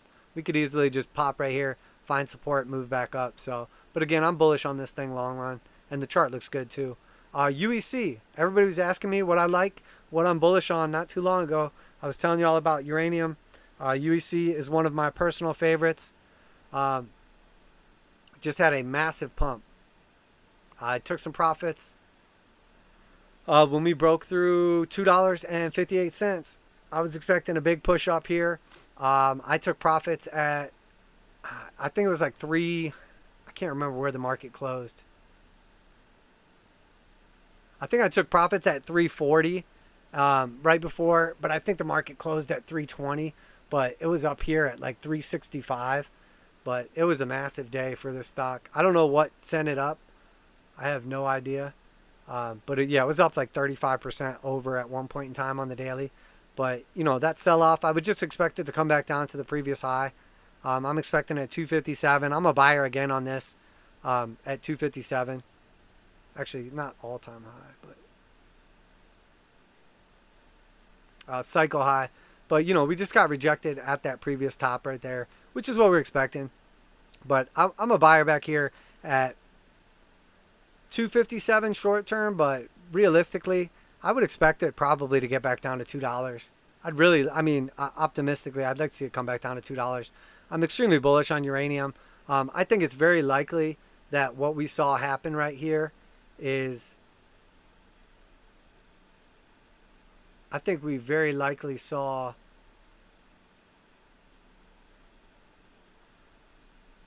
that was our bottom.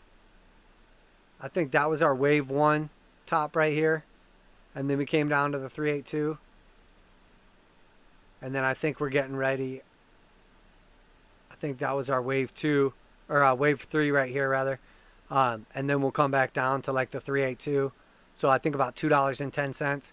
So if we got wave one, wave two, wave three, wave four, I mean, we could realistically get down to like $1.50 or something like that. But I think in all reality, that was probably wave three being put in. And, you know, if it was,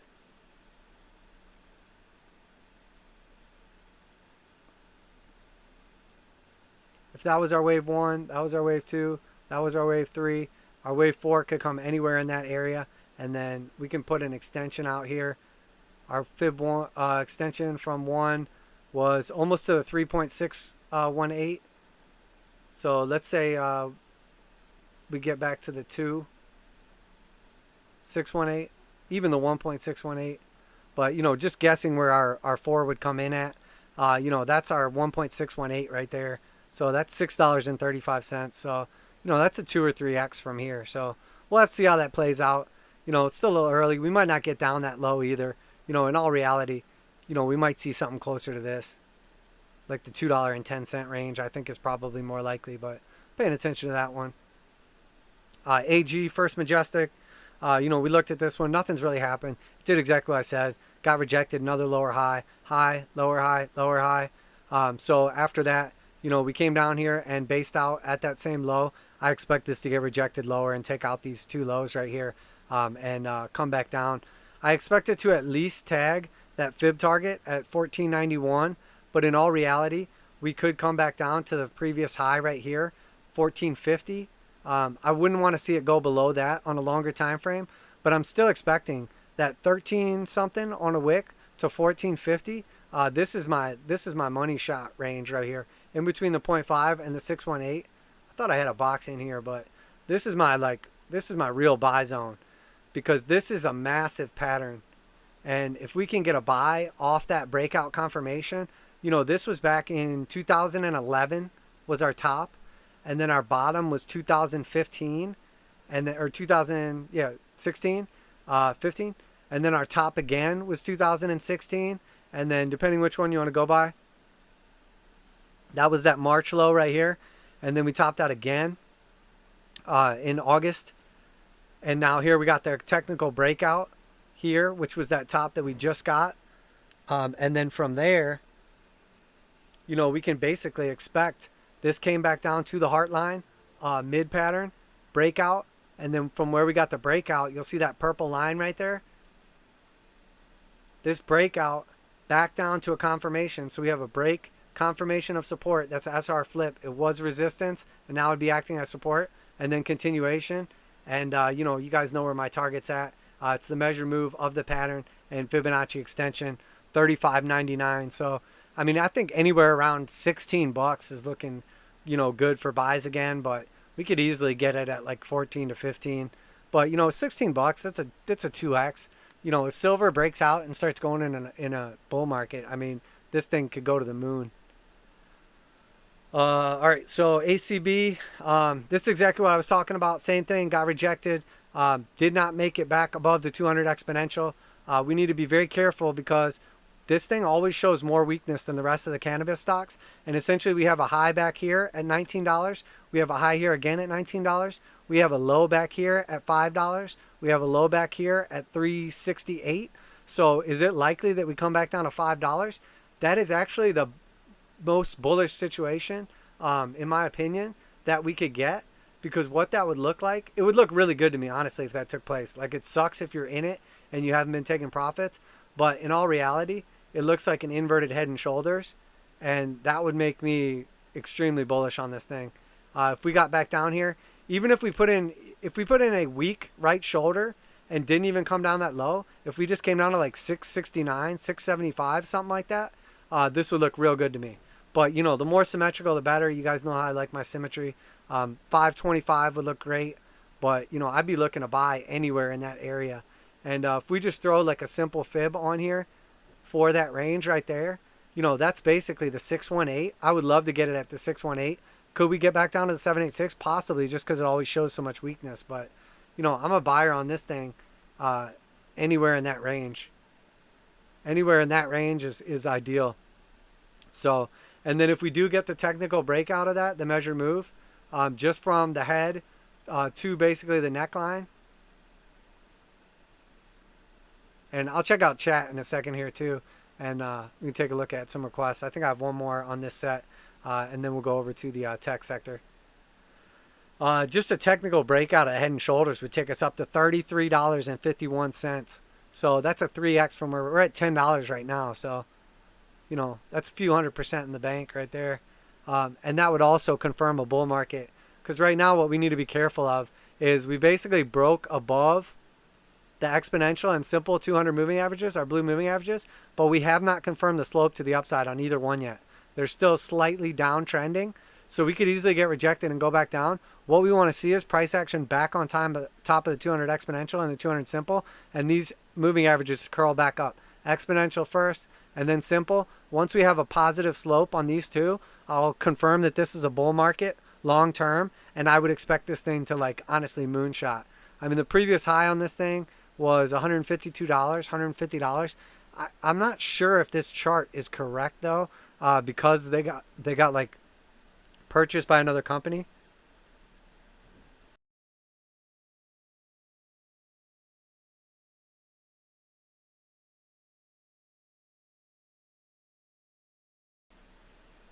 Yeah, I can't remember. Usually these charts are upgraded after like stock splits and stuff like that, but I can't remember on this one. So got to be careful with that. But overall, love to see that head and shoulders play out. It would look extremely bullish. Even if it comes down to 0.5, you know, that's even a potential buying opportunity. You know, you could realistically say anywhere in that area. You know, which honestly, if it gets back down to $6, that's still 40% down from where it's at right now. And it made it up to 18. I mean, it's already down from that high. From this market cycle high, it's already down 47%. So, I mean, this thing is always just so weak in comparison to the pot stocks. Let's look at Tilray, and then I'll take some questions and do some requests. And then I'll finish up with my last little group here. So Tilray, you guys know the bottom back down here at 250. That was our 1. Here's our 2. We got our 3 put in at $69. I took profits at like 47, 48 bucks in here. I wasn't expecting that crazy pump to come in. I mean, that was like silver squeeze, pot stock, whatever, extravaganza.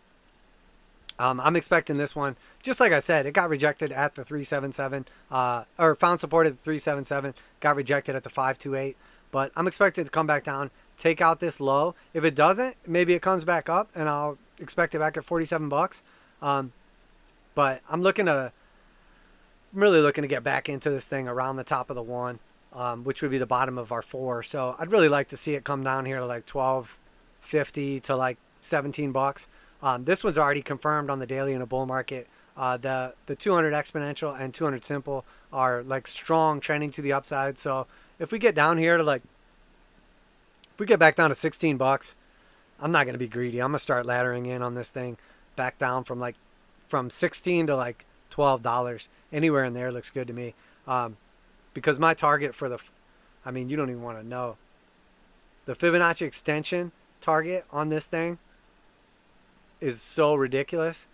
it's $1,039. The 1.236 of the previous all-time high and the 1.618 of this move down, I'm sorry, of this move right here, the 1.618 is $193. So I'm not going to get greedy on this thing. Anywhere between, even where we're at now, you can't even get greedy on this because there's just so much upside potential. And it's still going to be another year, maybe 2 years before the United States like legalizes pot or at least decriminalizes it like everywhere federally and in states to where they can list publicly on the exchanges. So if we don't see like an actual like, I mean, everything's Canadian that's in the United States markets right now that's available. So until all that takes place, until we get an ETF, until it's like legalized, they can't legally have United States companies trading publicly. So we're probably not going to see that for 1 to 2 years yet. So I think these Canadian pot stocks are going to absolutely crush it because the demand's just going to go through the roof as they decriminalize it and legalize it all over the United States. Not to mention the rest of the countries. I mean, they're dealing with like Australia now. There was a couple other countries as well. But I think like, I mean, it's just absolutely crazy. These things have massive potential. So very bullish on these long term and obviously commodities as well. So what up, brother? How you doing, man? Been a while. Thoughts on Phil? Do you have a specific exchange you want to see that on? Didn't I look at that one and there's not enough charting history? Let me look.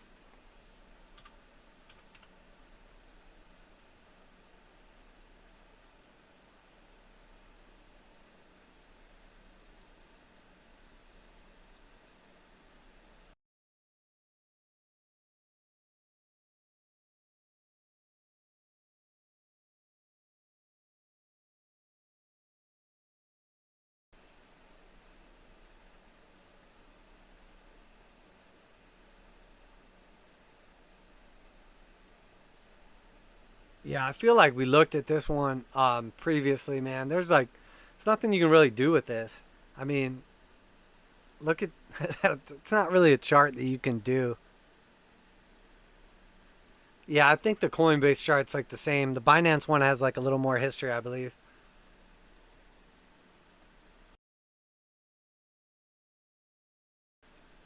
Um, I mean, this one goes back to October of 2020. I don't know when did it get listed on Coinbase? I feel like it's relatively new. But I mean, it ICO'd at, or at least on this exchange, at $427. It topped and it bottomed at $9. So it went from 9 to 427 and then leveled out at 30 and then leveled out again at 20 and then back to like 40. I mean, this is pretty much a useless chart. I can't really do anything with this, man. I mean, there's not enough information to get an accurate, because this is just, I mean, that's really just a run. I mean, realistically, I think we said it was getting rejected at the 0.5.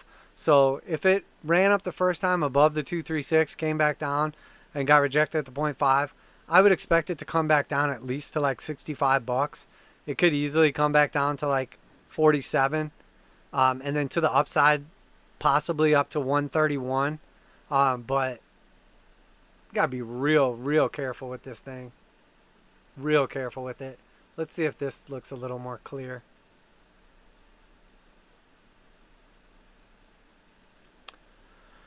Yeah, maybe a little bit. If we take a bullish fib from the bottom to the top there, you could say it's getting rejected right now at the 382. But it's basically just going to line up the same because there's not that much difference between this low and this low. The charts basically line up for the most part. So I don't see it respecting one more than the other, if that makes sense. It looks like you could look at this either way because the 382 and the 0.5 bullish to bearish and the 382 and the 0.5 bearish to bullish basically come in at the same range, and the 236 and the 618 are like exactly the same, and the 786 is at the 0. So if anything, it's basically just looking at the same chart. The numbers are not like perfectly corresponding because like the fib levels are off by 1, but I would expect that it's getting rejected at the 0.5 right now. So I would expect it to come down to 63 or up to 133. That would be like my next two targets. But again, man, there's just not much you can do with this. Like when something puts in a candle like that, you can't really mess with it. All right, so let's go over to, what do we got? I got about 15 minutes left. I'm going to go till 10. So let's check out our tech stuff. Tesla is doing exactly what we said. Exactly what we said. Came back up, tried to get that 821 cross. Tried to avert the cross right there. Got rejected at the 21. Sold back off bearishly. I would expect to come back down to 200 exponential or simple moving average. New low, 532 or 500. Coming back down to 500. Looks like Queen Kathy and all the little horsemen couldn't push Tesla back up again. But it's like I said, the market is more powerful than any hedge fund, any trader, any one man. The market's going to do what the market wants to do. So Queen Kathy can step in over here and say, I just put in the bottom. I'm putting in the bottom. We own 10% of this company. Elon can tweet out,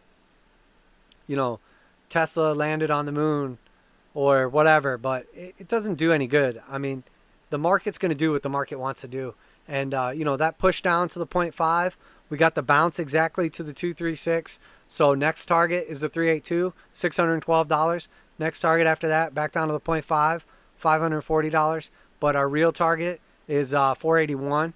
Is it going to get back down to the hardcore target of the 4 back here, 256? I doubt it.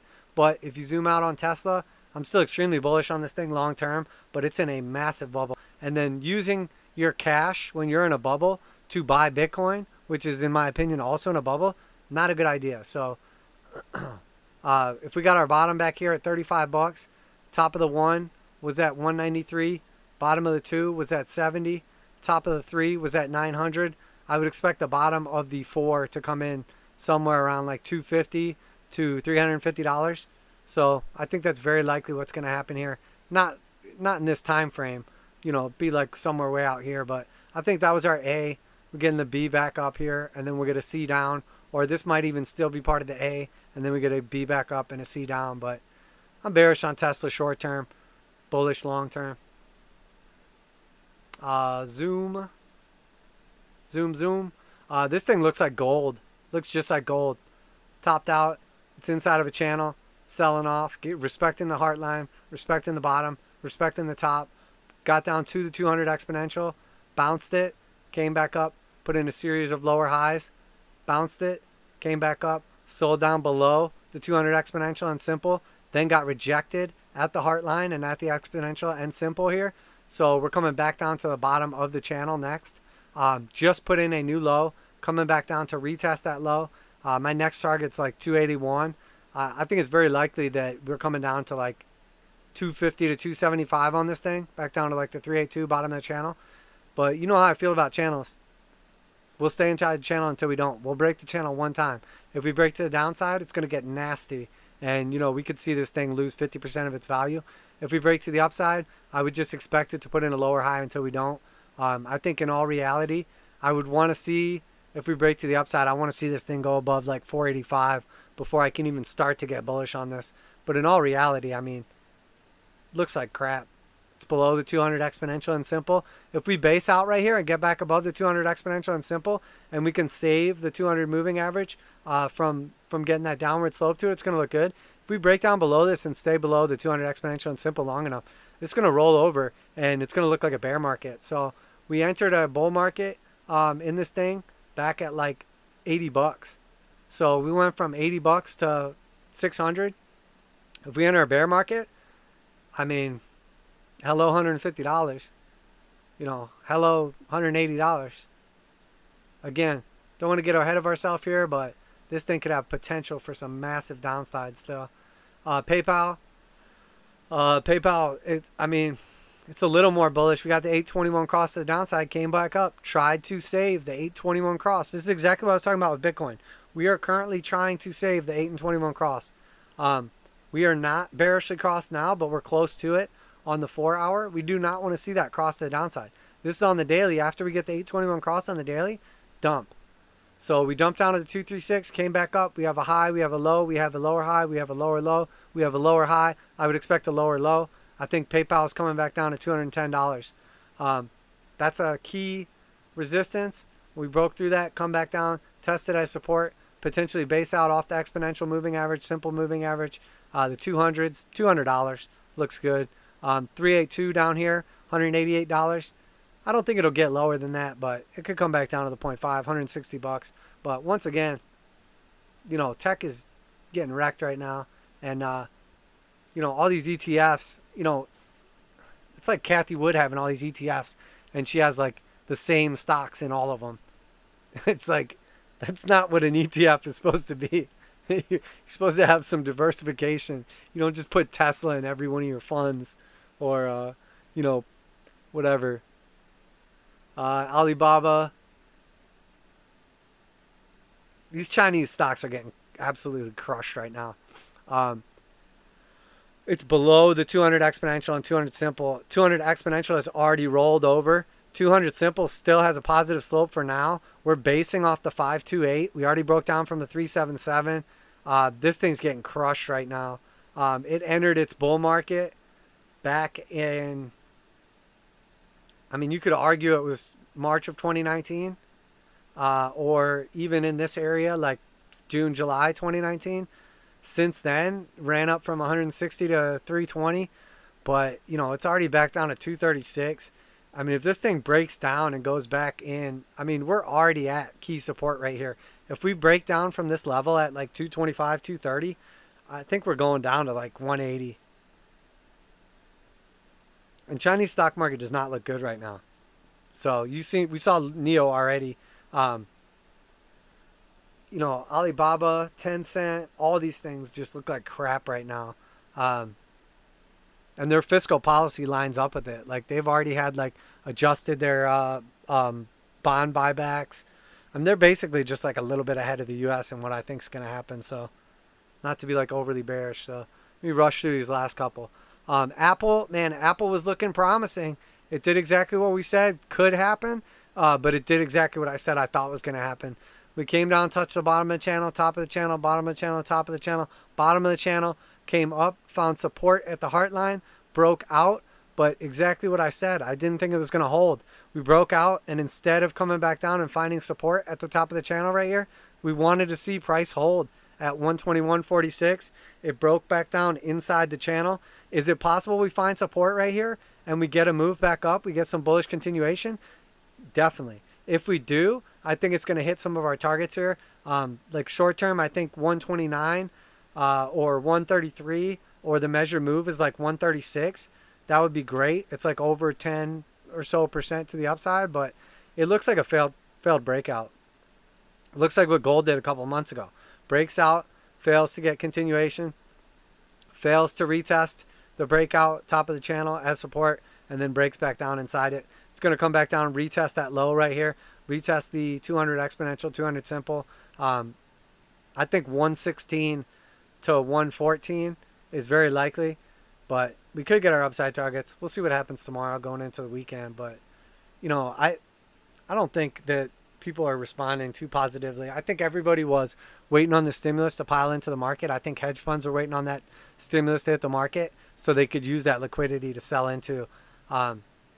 We'll see. Pinterest looks a little better than most of these things, but, you know, in long term, I'm bullish on it. I think it looks good overall. The chart looks good. You know, the actual, like, you know, service or whatever you want to call it, looks good fundamentally. It was making all-time highs back here, but it went from $89 to $60. You know, it lost 30% of its value real quick. Sold back up, lower high, rejected off the parabolic SAR, failed to cross the 821 back to the upside. It's finding support on the 89. If we break down from the 89, we're going to retest that low, $62, or the 200 exponential or simple moving average. You know, this thing could be in the 50s real quick. So, gotta be real careful with these things, man. A lot of these look like they're just getting ready to get shellacked. I would expect it or hope for it to find some support back down here in the 50s. If it gets down between 50 and 56 bucks, could find support right now and move back to the upside. But until we take out this high, until we get back above 90 bucks, I can't really get bullish on this thing. If we start putting in like a basing pattern right here and then start like creeping back up, you know, we could say that it's a high, a low, you know, put in like a slightly lower high right here, but then put in a higher low and then take out that high. And I would say we were starting to like at least put in like an ascending channel, but right now it looks like crap.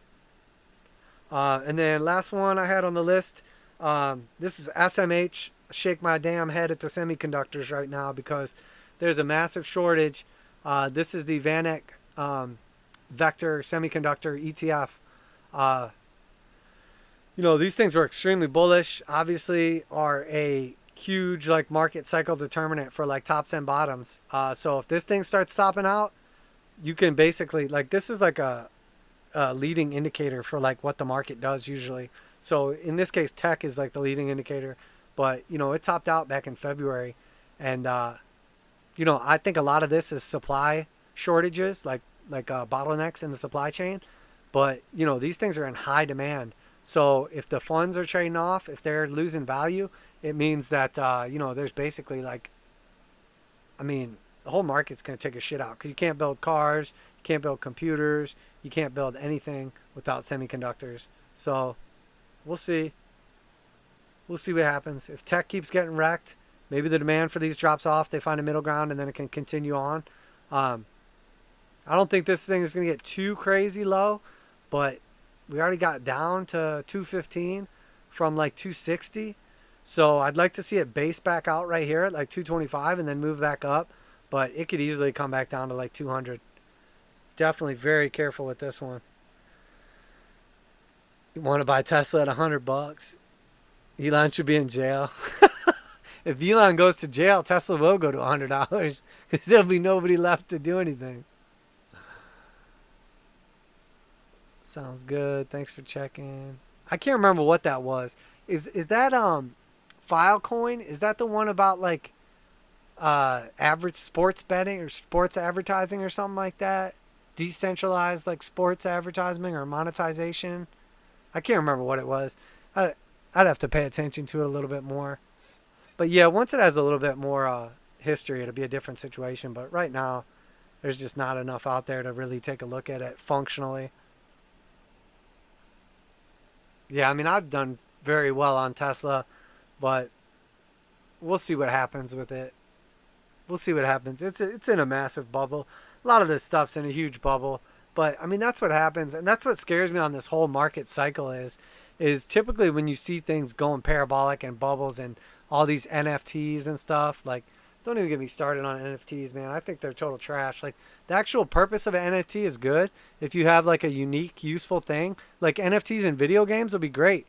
You could, like, have, like, unique items in, like, a game like Diablo where you have an awesome sword or a helmet or something like that, or World of Warcraft or something like that. But just, like, making digital art NFTs that anybody can just look at and copy and, like, you're just, like, special because you own it, like, it doesn't make any sense to me. Digital sneakers, digital houses. Like, a house is only valuable because you can live in it. A shoe is only valuable because you can wear it. Like, nobody, the only reason to buy an NFT that doesn't serve a purpose is to sell it to somebody else who's a bigger sucker than you. So if you are buying stuff based on greater fool theory, we're definitely in a market top because this NFT craze is absolutely idiotic. And the people that are buying NFTs for crypto are absolute idiots too, because they're going to have to pay massive amounts of tax on their crypto transferring into NFTs. And you could say, oh, but I didn't sell my crypto. I spent it to buy an NFT. So I traded it for something. Well, I don't know how it is in every country, but in the United States, if you trade something for something else, it falls under the barter law. So you have to pay taxes on the value of your gains. So you get taxed the same way as if you sold it into cash and then used cash to buy an NFT. So have fun talking to the IRS because they're going to want their money and they will be there for it. Shit, they'll probably try to get more money than they can. That's what they always try to do to me. But yeah, I think that's going to do it for today, guys. Appreciate everybody that came into the stream today and all the questions and everything. Always a pleasure to hear from you guys. Appreciate all the positive energy. Make sure you like, subscribe, share with your buddies. Crypto Trend Trader, just a reminder.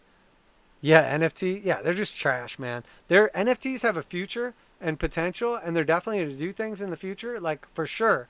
But the way they're being used right now is just going to, that's how bubbles get formed and what destroys people's faith in them.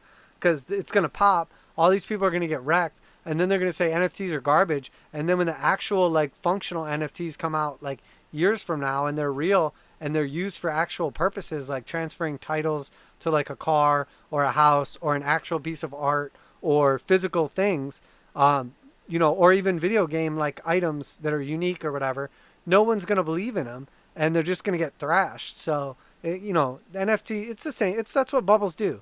They bust everybody's faith in them, go down, everybody forgets about them, and then eventually they bottom out, and then they can functionally serve a purpose. But for now, they're trash. There's only a couple that are useful, a couple purposes. I mean, eventually they'll be huge. But yeah, that's it, guys. It's not financial advice. I'm not your financial advisor. Markets are extremely volatile. Please do your own research, trade responsibly, be careful. You know what I say. Number one priority, protect your capital. And what do we do in this channel? We trade based on technicals. Fundamentals are good for investing and long-term purchases, but we use technicals.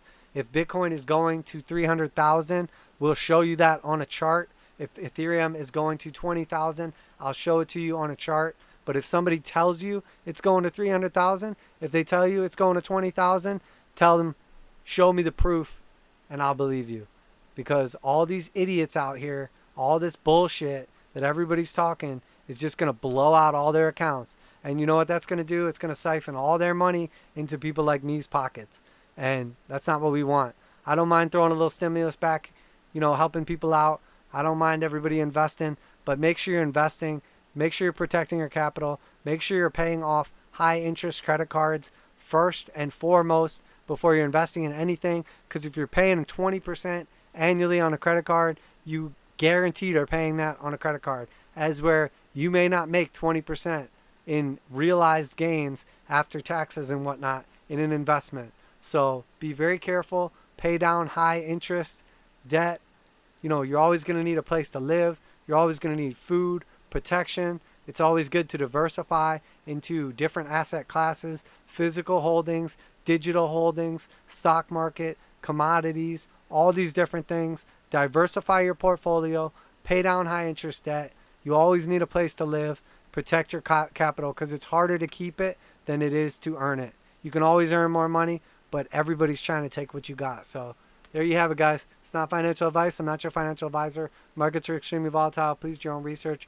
Trade responsibly. Stay safe out there. Love you guys. Peace.